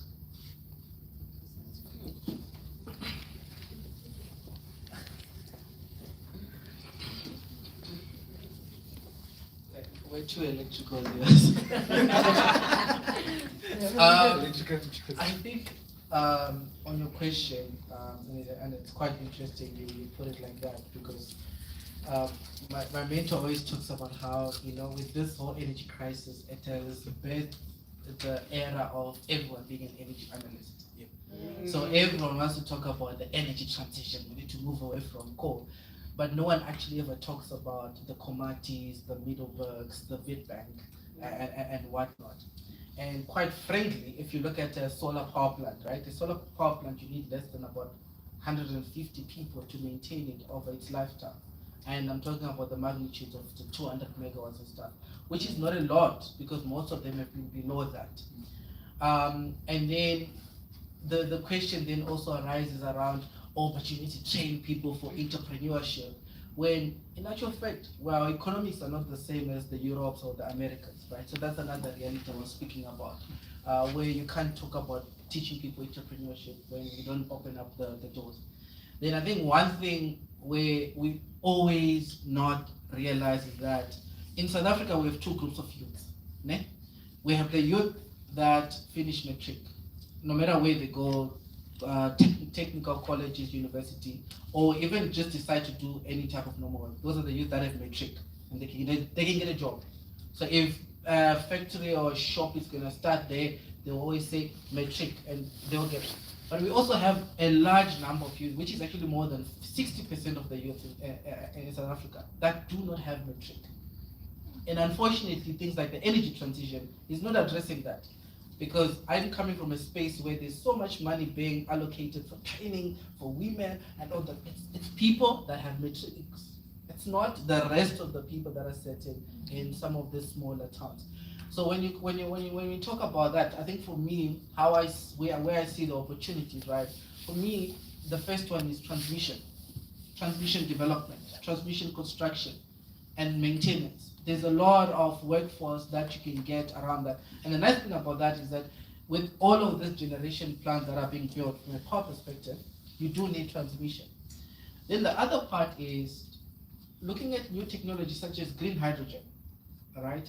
Because of the potential that they have in terms of increase in employment. So for me, when it comes to the energy transition and this whole thing of us trying to follow the world and be like the rest of the world, I always say, my views is that why not also look at hydros? Like we have a lot of mass. Why not looking at hydros, right? Baseload for the non-electrical engineers. The assumption being that you can get solar during specific times of the day, and then for you to use that solar plant, you need batteries, and batteries are too expensive. But to be able to get baseload, continuous power, you need something like a hydrogen. Within the network, you also need rotating machines for your power quality, which is a big thing. And for me, that's where I kind of see also the opportunities. The other part is that, and I like that she made the presentation about what she's doing around sustainability. The Americans and Europeans have a lot of money that they want to pump into Africa, but they will not pump it if it's not aligned to something sustainability or environmental. For some reason, like I think in the past month I've been sitting in meetings where everyone wants to say, we want to put in money into transmission, we want to put in money into developing this. Obviously it becomes a different conversation when it comes to ESCOM. But for the other work, when it comes to the sustainability project, there's a lot of funders that are willing to take the risk and putting that money into South Africa. The only issue is that they do not have the direction, because it seems as if South Africa has its own plan. We want to go green, we want the energy transition and whatnot. And whereas they're not really realizing that countries like your Germany's and your Ireland and all of those countries, yes, they're talking green, but something else is sustaining their economies because they know the realities of what's happening. So I think that's, I don't know if I've answered you perfectly. Thank you very much. You want to say something? Go for it. He's saying that we are the only electrical engineers. No, but okay, I agree with the sentiments shared by Keith, but I think we need to take a step back and ask ourselves, in Africa, I mean in South Africa, even Africa, industrialization, it has really declined. Why has it declined? It declined because we're having problems with the energy. And how do we get the energy right? It's being able to sustain what we currently have, making sure that the current plants that we have are working or are operating optimally. I'm not saying let's not transition or introduce an alternative mix, but for us to be able to industrialize, we need to ensure that we supply energy, not just energy, cheap energy. When we have cheap energy, we are going to attract investors, and industrialization is going to grow in our country and even in Africa. Sometimes, yes, we want to go with the world, but we need to look at African problems and solve them in an African way. And I believe the day that we start doing that, of course, not forgetting to leverage all these other the revolutions, we must do that parallel to that. But there's core things that we just need to get right. And once we do that, I believe that it will position us at some point to leapfrog as well, to be able to join the rest of the other countries or continents of the world. Thank you. Thank you very much. You know, when you guys are talking, it reminds me of someone gave a scenario of how sort of society in South Africa is operating. And I'll take it further and say engineers in the rest of the continent are working. So he put it in the way that we all have driver's licenses, right? And we're seeing somebody drive a car without a license. But they're driving this car towards the edge of the cliff. And all of us are looking at this car going, it's going to fall over. It's going to fall over. It's going to fall over. And then it falls over, then we go, you see, we told you it's going to fall over. But we all had a chance to stop the car and get in the car and drive the car, or stop it from going over the edge. So that's where we are sitting right now. Before you take the microphone, let's just check for anything on the floor. There's a question right at the back. Let me get you the microphone.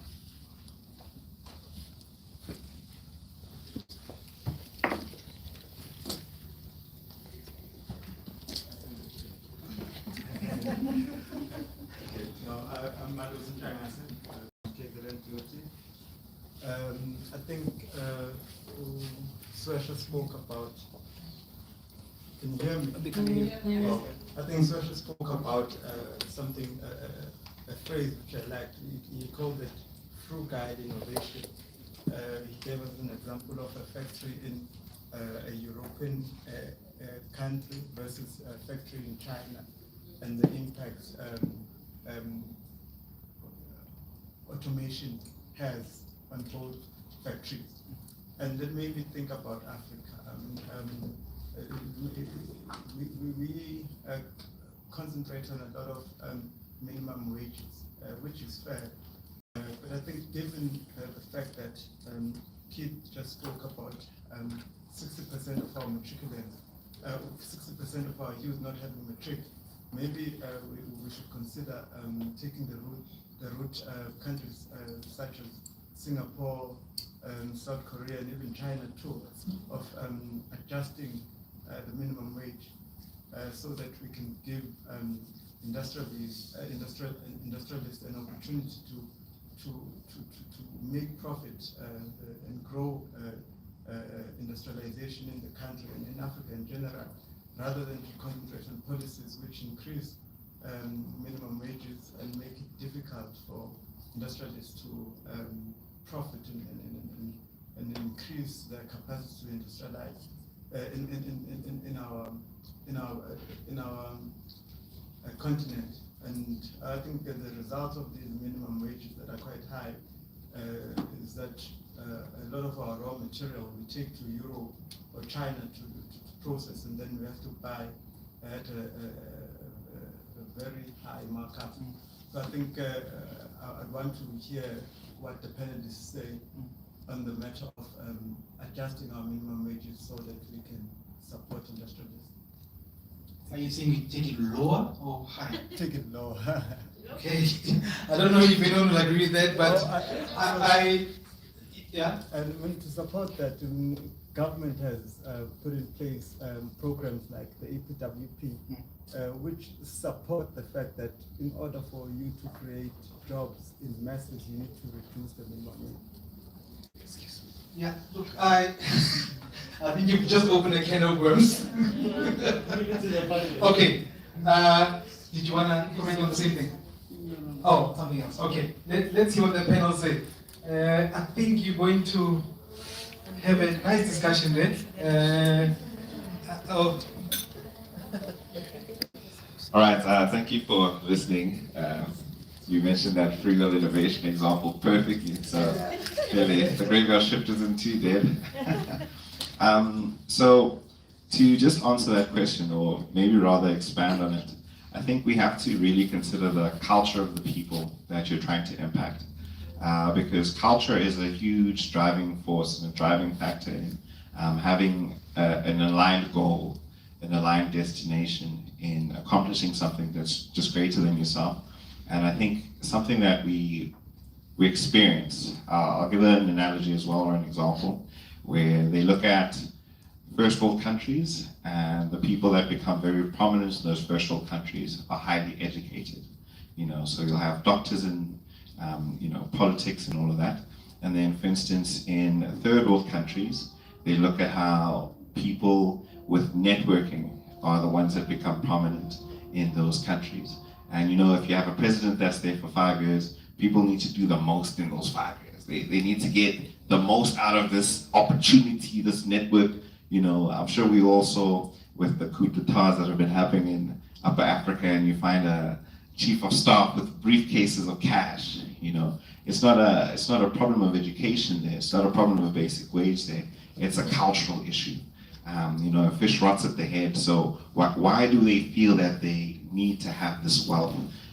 Versus a place like, I'll give you the example. I was talking to a professor from the Netherlands, Professor Leon Orlemans, and he said he came to South Africa in July, and I met him the next day. I had to.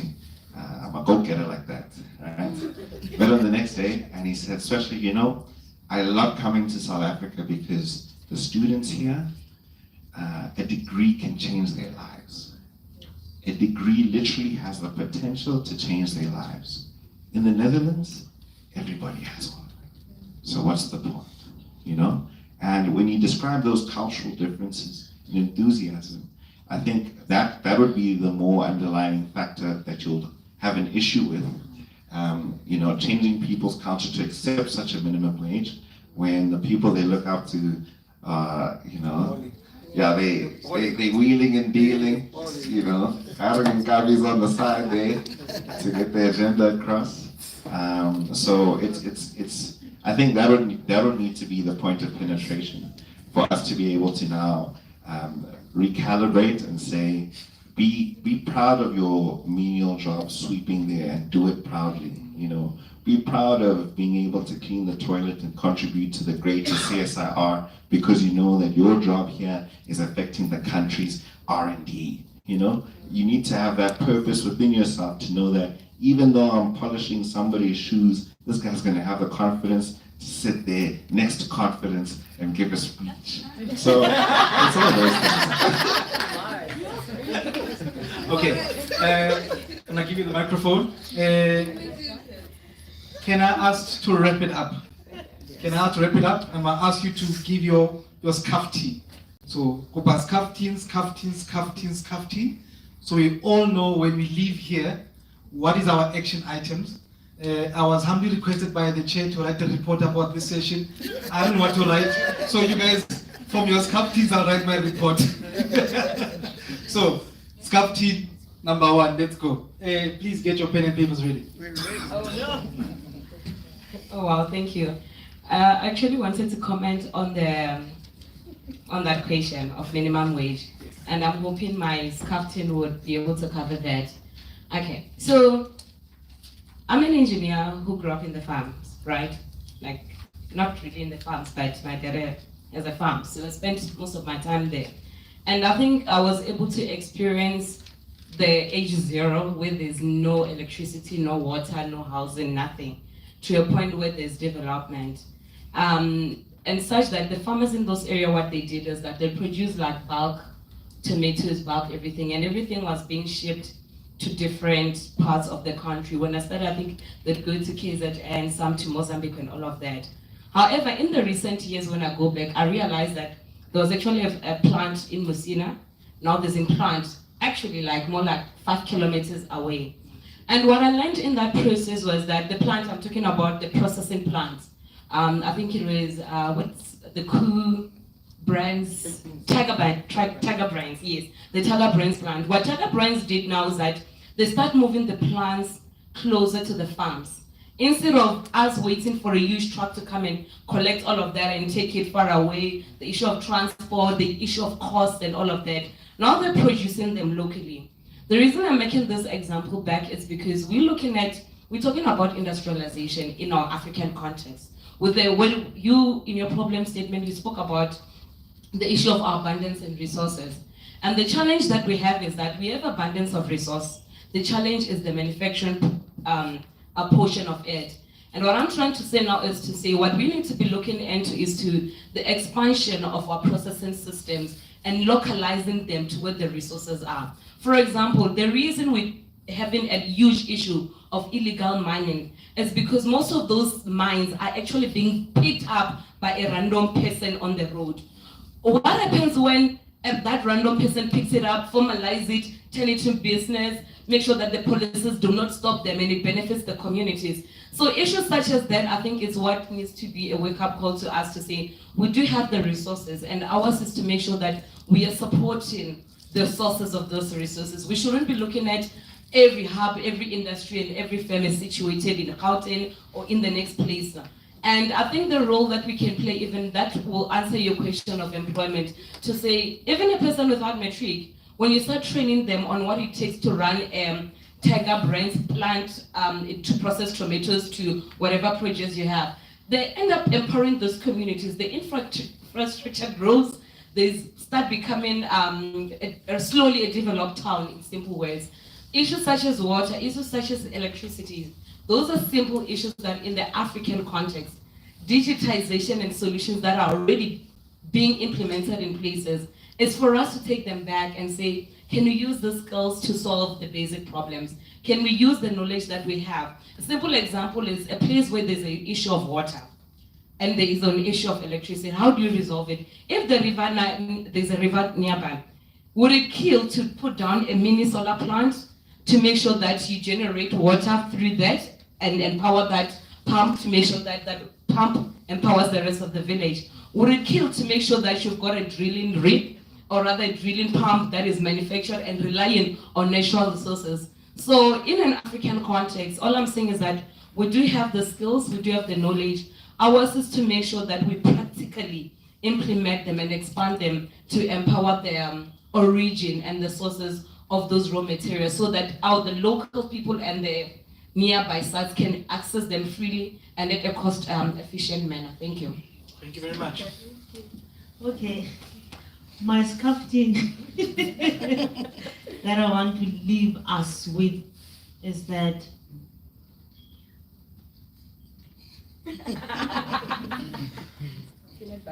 there's a story that I want to share, and I know that most of you know the story of a young girl, an old woman was on the beach with so many starfishes, and let's say it was a young girl, and then an old woman saw the young girl taking a fish one by one back to the sea, and he asked, why are you wasting your time? Because there are so many fishes. And the response of that young girl is that I'm making a difference to this one. So I want to leave with this captain that in environments where you are, where you find yourself, make that difference. Wake up each and every morning and ask yourself 2 questions, or even the people that you meet. How can I serve? How can I make a difference? If we ask those questions and in our saving, we tell ourselves that I'm making a difference to this one, believe you me, Africa will never be the same again. And I'm encouraging you, especially the students. Some of you, when you come to industries, you're so fired up, but that fire, we see it quenched within a few months, because you get there, you find systems. Some systems will work against you, but don't despair. Be that little girl. Take that fish back to the sea and say, I'm making a difference to this one. And imagine if each and every one of us here, sitting here today, we can do that. Africa will be a better place. It is possible. We are who we were waiting for, and we are going to solve the challenges. we cannot be talking about these issues in the next 10 years. We cannot. We are the ones that will make a difference. And that's my captain to you. Thank you.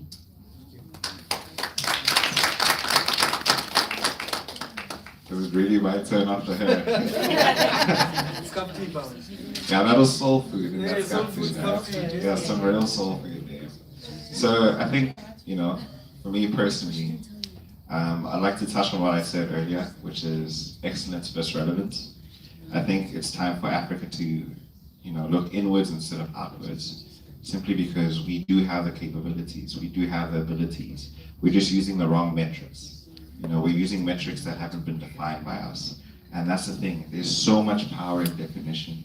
If somebody defines something for you, you'll be left wanting when they change that definition. But if you define that for yourself, you can grow as the definition changes. You know, it's still relevant to you. And yeah, I think more than anything, I'm just grateful to be able to be up here and express my thoughts and commit to them. Because it's not extraordinary people that get to do extraordinary things. It's ordinary people, just like me and you know, brown skin, that brown skin. It's ordinary people that get to do extraordinary things. So never count yourself out. Yeah, thank you.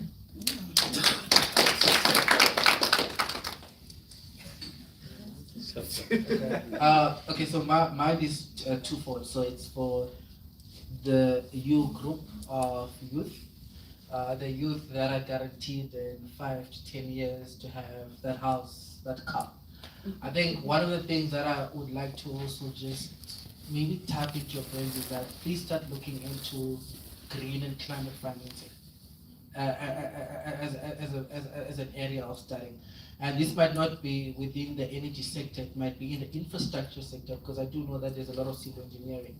There's a lot of financing and investment that is being poured around that, but the technical expertise is not yet there. I can guarantee you this. It's there, it's not there. Yes, you get people that will throw in fancy words and all this stuff, but that specific field, no one is really tapping into. So whether it's postgraduate or just courses, look into green climate financing for infrastructure development.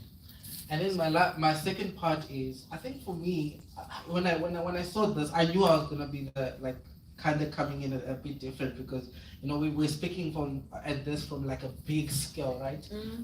And I almost looked at this as like just starting somewhere small, starting small. And that's the reason why I spoke about the TikTok. And right now, wherever I go, I will always speak about the TikTok. Because for me, what that says is that we have a youth group that's hungry for success. So your Mbali, your Poppy, that Poppy girl that's traveling around the world, these are youth that are hungry for success, and they're doing something about it. And best believe that there's going to be a lot of them that are going to be just popping out of nowhere. And you almost need to look at it from this. I was telling my sister this, that when we saw this video of this lady called Poppy, I'm sure you know her, she's been popular, she's traveling the world. And I was saying, I'm giving her 2 months before she starts selling merchandise. And I would be so interested who's going to be making that merchandise for her, because that means that someone has to print, someone has to make that, someone has to do the shipping. That's industrialization. You're creating employment, you're creating a workforce. And a lot of those young people are going to be coming out of that. And surprisingly enough, these are youth. These are part of the youths. Maybe I'm being generalistic, but these are the youths that are not being considered when we talk about the energy transition. Because energy transition is not just about energy. I think that's the other thing that's not being communicated. Energy transition is about the new systems of working, the new workplace of the future. And those youth are doing something about that. And I think for me, if you're having platforms like that, which is now starting to birth a lot of these young people, the question becomes, does it really look bleak? And something that I found interesting is that a lot of the big, one of the things I hate right now is banking system in South Africa, is that they will not back you up unless you have users, unless you have some sort of, collateral influence. And what is social media doing? What are those digital tools doing for these young people? they're opening up that channel. And in the next few years, I genuinely believe that that's going to happen. Look at Batu, the shoe brand, right? It's shoes. And someone was always saying, I know, man, it's so dodgy that they're popping up the stores all of this throughout the country in an era of online shopping. And my question was like, it's because they're creating value, right? You seeing a shop when there's online shopping, but on a bigger scale, we're looking at employment. We're looking at the sustainability of the business and its impact onto the economy. And I think those are the things that you all need to think about, because, hey, when someone says to you, my name is Bali Shapo, I'm a housekeeper, you don't laugh because it's funny. You actually take into consideration what she's doing. And right now, if we were to do a study after this, you guys can go Google. I can bet you the prices of vinegar and soda have gone up. And what is that going to do to the manufacturing? They're going to make money. And you almost need to think about it as a system of interconnected channels. And part of that is the youth that are leading the way. I think to also end, there was also something that happened. I think it was just SPF thing that people, I didn't know that you need, as a black person, you need to. It's a thing. I've been doing it now and I'm happier, like I'm seeing changes. I didn't know. But it sold out in Discount, and all it took was a Facebook post from a young girl who then went to TikTok, and via TikTok it just blew up. Now, where I stay in the Kailami area, it was gone, it was sold out, and they had a special, it was sold out.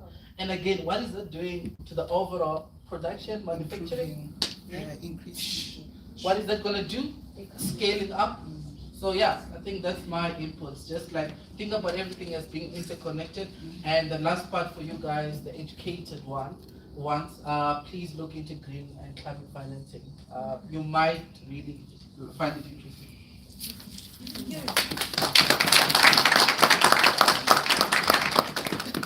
Thank you very much. We need to look into manufacturing, expansion of processing systems and localization. We need to look into policies and having an activity or action and responding to commenting on policies. We need to make a difference in the environments that we are in. We need to ask ourselves the question, how can I serve? How can I make a difference? And never, ever despair. We need to look inwards because we do have the capability. We need to define our own so that no one else can define us. We can determine our own future. Ordinary people doing extraordinary things. That's us. We need to look into the green climate financing. We need to leverage on digitization and items like TikTok. Young people are hungry for success. We need to stay hungry. The bottom line here, colleagues, is as follows. No one is coming to save us. African solution for African problems. Engineer Chilande, Engineer Shakudi, Engineer Machere, Engineer Katiora, I thank you very much for your time and your contribution. I will call on you again in the future for your sculpting. This is not the end of the sculpting session. Yes. I'm sure Engineer Keith is salivating and calling you at his next engagement of sculpting session. Yes. Thank you very much. Please, colleagues, give them a round of applause.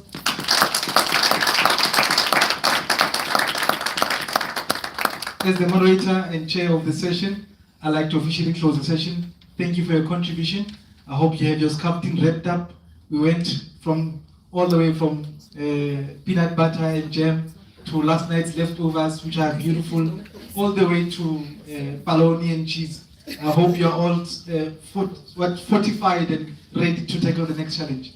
Thank you very much. As a closing, I was given a message that the plenary session in the Diamond Room has been cancelled. Okay. That's that. And another one, please get yourself a copy of one of our own, Engineer Innocentia Matango, on the book title, Unleash Your Unique Advantage. So, it's there. Go check it out. And yes, Chair, thank you very much. Thank you. All right. No, thank you. Thank you so much.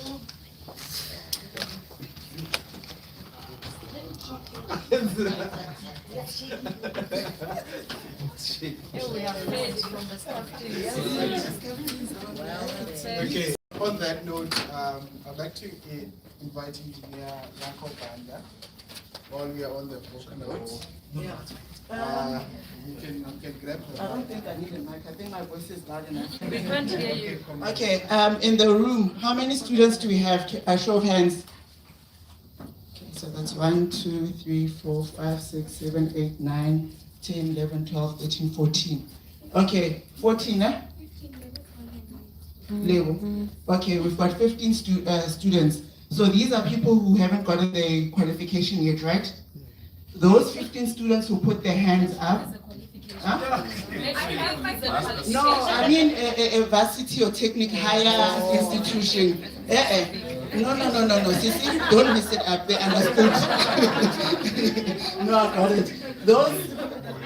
I have a qualification. No, it's fine. You're still a student, though. Okay. Why are you working? Okay, I don't want to say unemployed because you know that causes a lot of problems. So students, whether it's undergrad, full-time students in the room. So it's 15. Those 15 students, do any of you have an essentials book currently? No. Okay, courtesy of me, I've bought the books for y'all. So please come and get your signed copy after.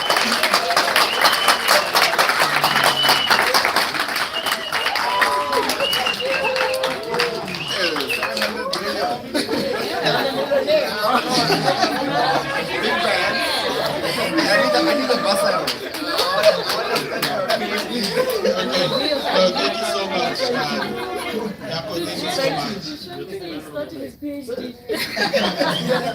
Yeah, Innocentia is here with the book, so you can get it signed and get a copy.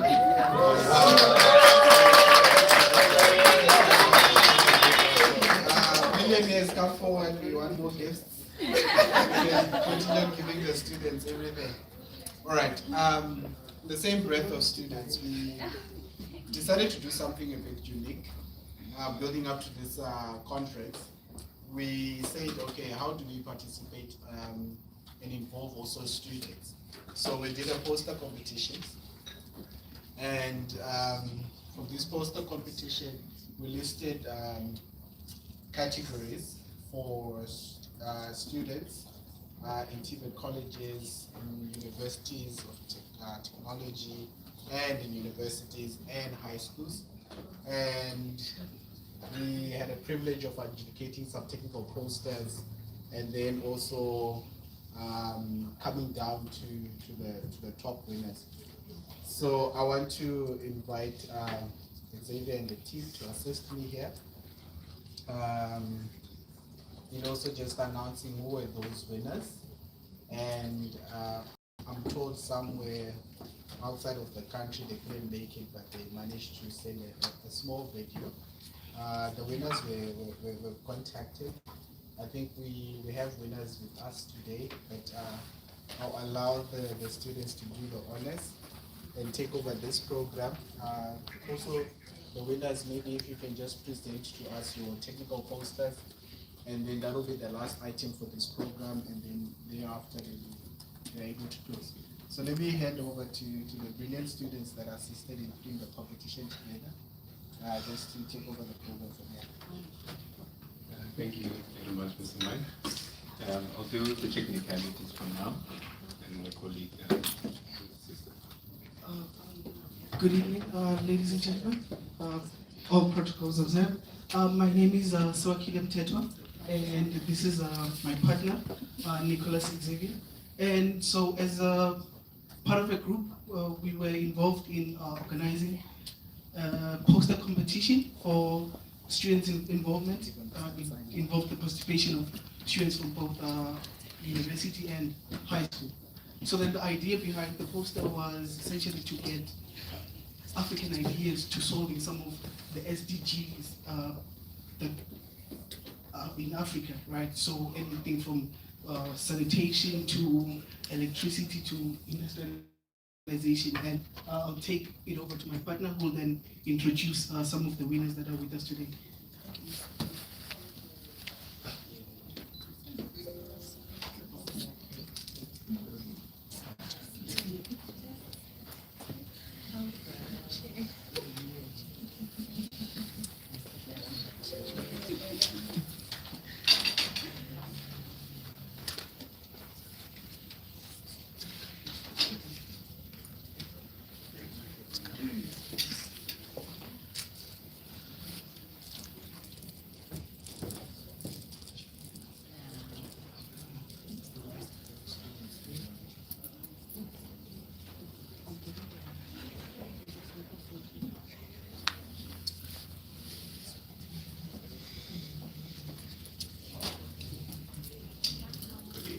Thank you very much, you guys. Okay. Yeah, it was said as it was said. We did a poster competition. Okay, me and Sakile will be hosting this one. He did the introduction, so I don't wanna stretch it. Okay, just the background on the competition. The poster competition is the brainchild of the Students and Learners Group. So we're from the University of Johannesburg. Oh, sorry. Thank you. So we're from the University of Johannesburg. So as we were sitting together during our sessions and we were doing our planning, the current DA status for the university is 4II for social impact. So that's for the current Vice Chancellor and Principal. So we're like, you know what, why not? Because this part started being the big part after Prof. Marwan, who just left us. So we said, now, why don't you do a competition, a poster competition on SDG, but the students and the learners, they apply engineering, but they solve an SDG type of phenomenal problem. So the students decide to take, you choose an SDG, there are 17 of them, you choose one, and then you apply innovation or ingenuity, whatever, but you solve the thing using engineering. So it merged very well with what we were doing here. So yeah, that's what we did. So we decided, because it's for learners and students, so we had two categories. We had Cat 1 and Cat 2, high school and higher institutions. That's what you see there. Okay, for category 1, EXA in my team says there were no entries at all. But they're putting me on the hard spot because I have my learners, and we have 3 mentors from the university for the UJMA school. So we motivated those learners to enter their projects after Expo to here, because there was a sustainability project as well. These are my learners' projects, and when we did the adjudication and judging, I didn't see them. So it's unfortunate. They made me a liar. So from yesterday, we managed to say I'm stingy, correct? Yesterday you didn't say, you said more or less, I'm honest. Today, let's say this. I'm a liar, so I'm an engineer. Okay. Okay, yeah, for category 2, obviously we must have 3 winners, 3rd place, 2nd place, and 3rd place. So when we did the adjudication, for 2nd place there was a tie. So these are the first guys. So the 2nd place tie, one of them, they're from Kenya, one of them are from Zimbabwe. Yeah, so one of the guys that's Tapiwa, okay, that's the name again. So they're from the Harare Institute of Technology. So these are the guys for category 2. This is their project. They're not here. So the plan was to host a Zoom meeting where they get to present their things, but it's unfortunate because of time. So what we plan is for them to have to compile for us some video, 3 minutes video, and then tomorrow we're gonna just play it, and then you are able to see what they were doing there. So, but we have the guys here for the 1st place, but let me just continue and tell you more. And the other ones that got for 2nd place, this is their project. That's David and Joseph. These are the ones from Kenya. So yeah. And then our 1st place, said the last one best. These are the best guys. Well, they're from the University of Johannesburg. That's Dali Nzebo, Shezi, and Kutsai, okay, both the same names, unfortunate, but they're finally, yeah, sorry guys. Yeah, so they are final year civil engineering students from the university. So they are here, they'll come and present their work. So my colleague here will moderate that. You guys can come and then sort the things. Thank you very much, you guys. So they just have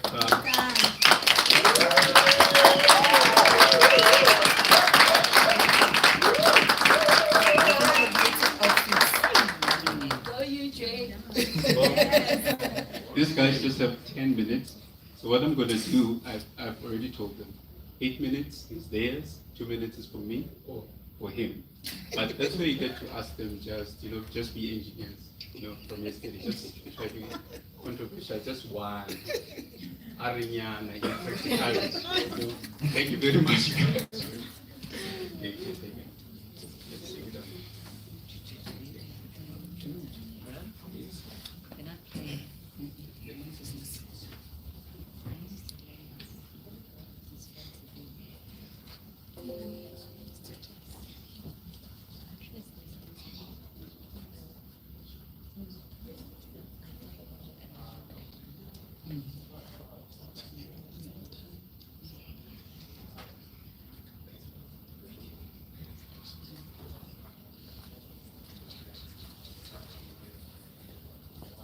All right, good afternoon, ladies and gentlemen. My name is Kudzai Zudzai, and this is my colleague Dalingwe Bashezi.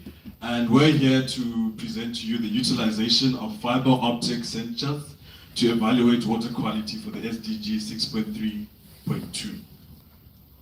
All right, we'll start with a quote here by Benjamin Franklin. When the well's dry, we know the worth of water. So why do we do this project? The first thing is because 1 in 3 Africans are affected by water scarcity.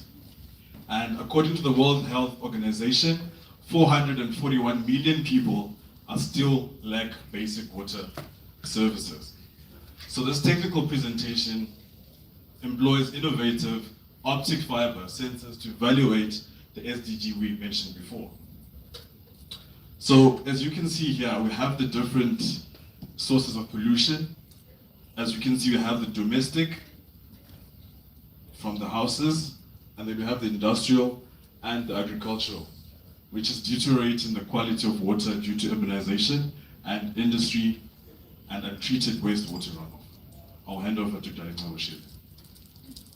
Good afternoon. Thank you, Kudzai.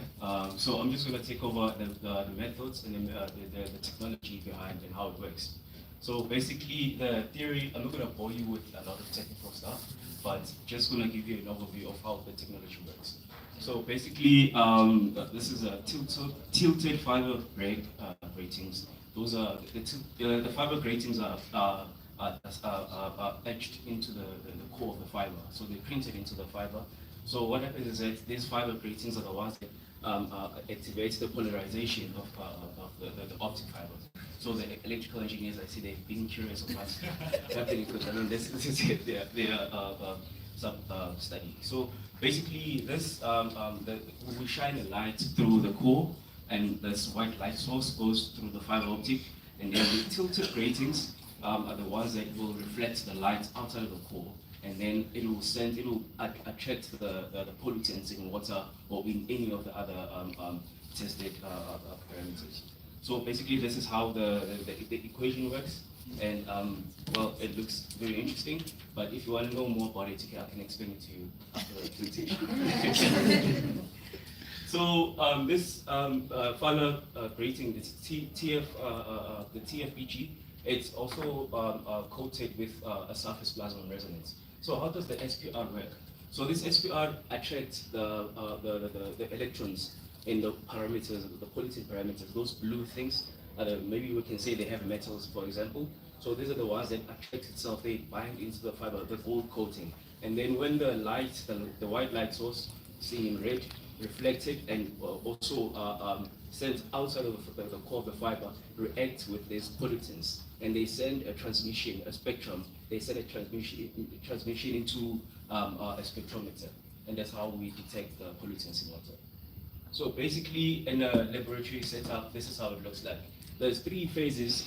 There's 3 phases of this sensor. There's a light source, a sensor, and a spectrometer. The spectrometer is connected to a computer system where we see the transmission and the sensitivity works. So basically, the most important part of the setup is the sensor, so the sensor part of the fiber, where most of the detection happens.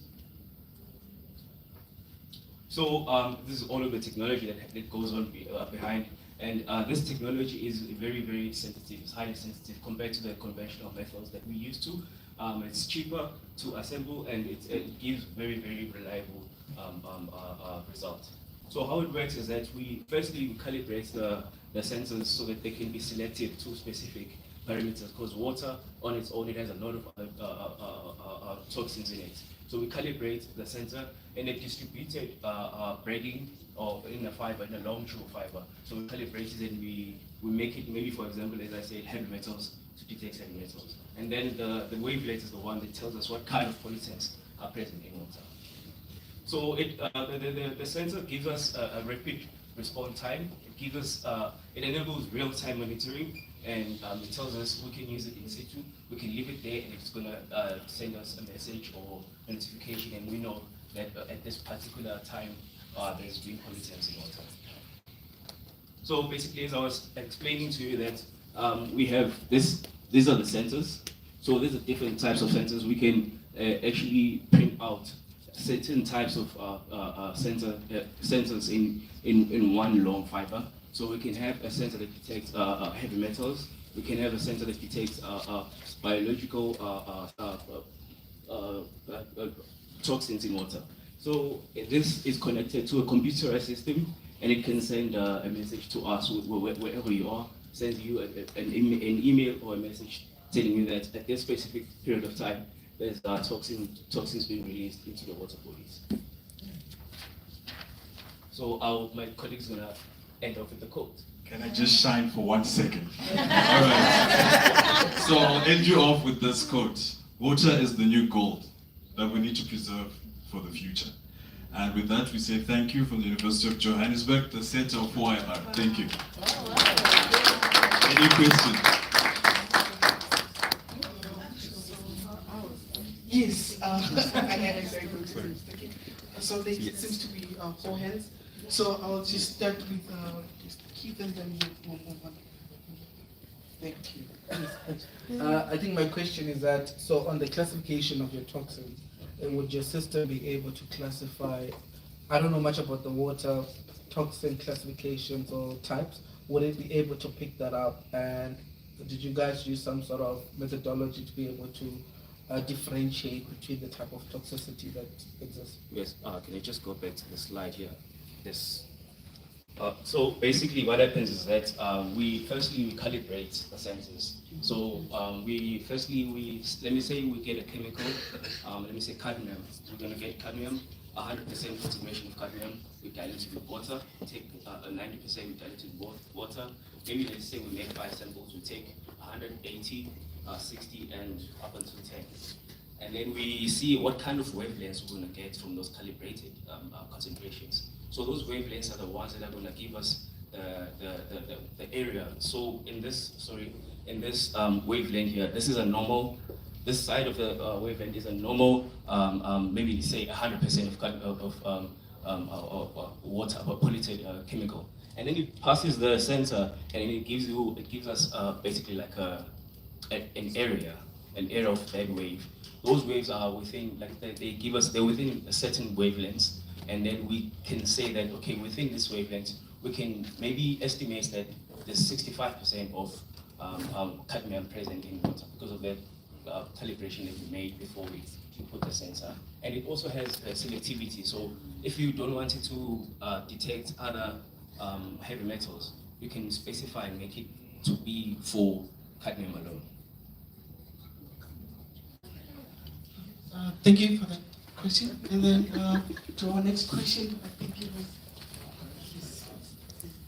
We keep an eye, I think, but yeah, so just using the cladding. So how do you determine the type of cladding or the type of doping that the fibers should have? 1. 2, the optics, the laser and the receivers. Is it just normal, or are they also designed for this application? Okay.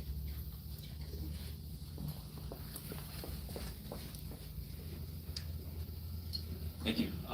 So the first question, if I remember, you were saying that the cladding of okay, how do I determine what kind of cladding I use? Okay, so basically, I chose this study, the one that has a gold coating cladding, because I was trying to detect specific parameters, which is heavy metals. But for other uses, fiber optics is so sensitive that you don't even need to have a cladding or to have a coating on it. So you can detect with just the printed or the etched sensor in it. Just the sensor alone, you don't need, some of them, my supervisor said, you're too fancy, I mustn't add all of this gold coating. I saw gold nanoparticles, like, okay, let's do it. Then I chose it, but there's a silver film, there's different types, there's different types of, depends on what kind of parameters you're looking for. So for me, for this study, I was looking for heavy metals, and specifically, I was looking for lead and cadmium.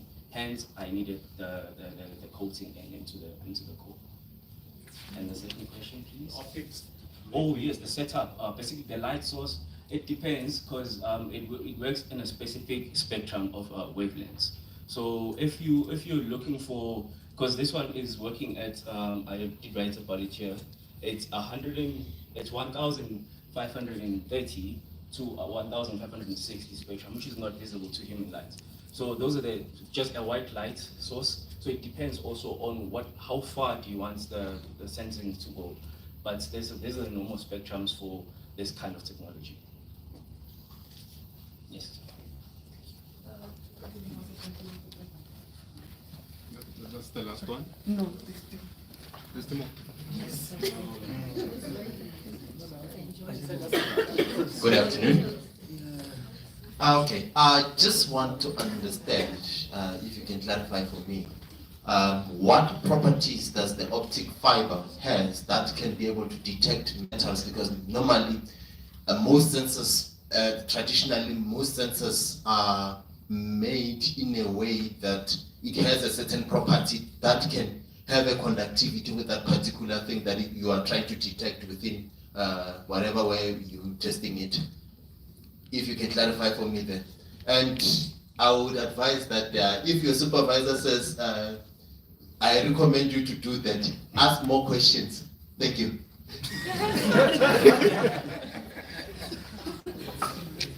Or research.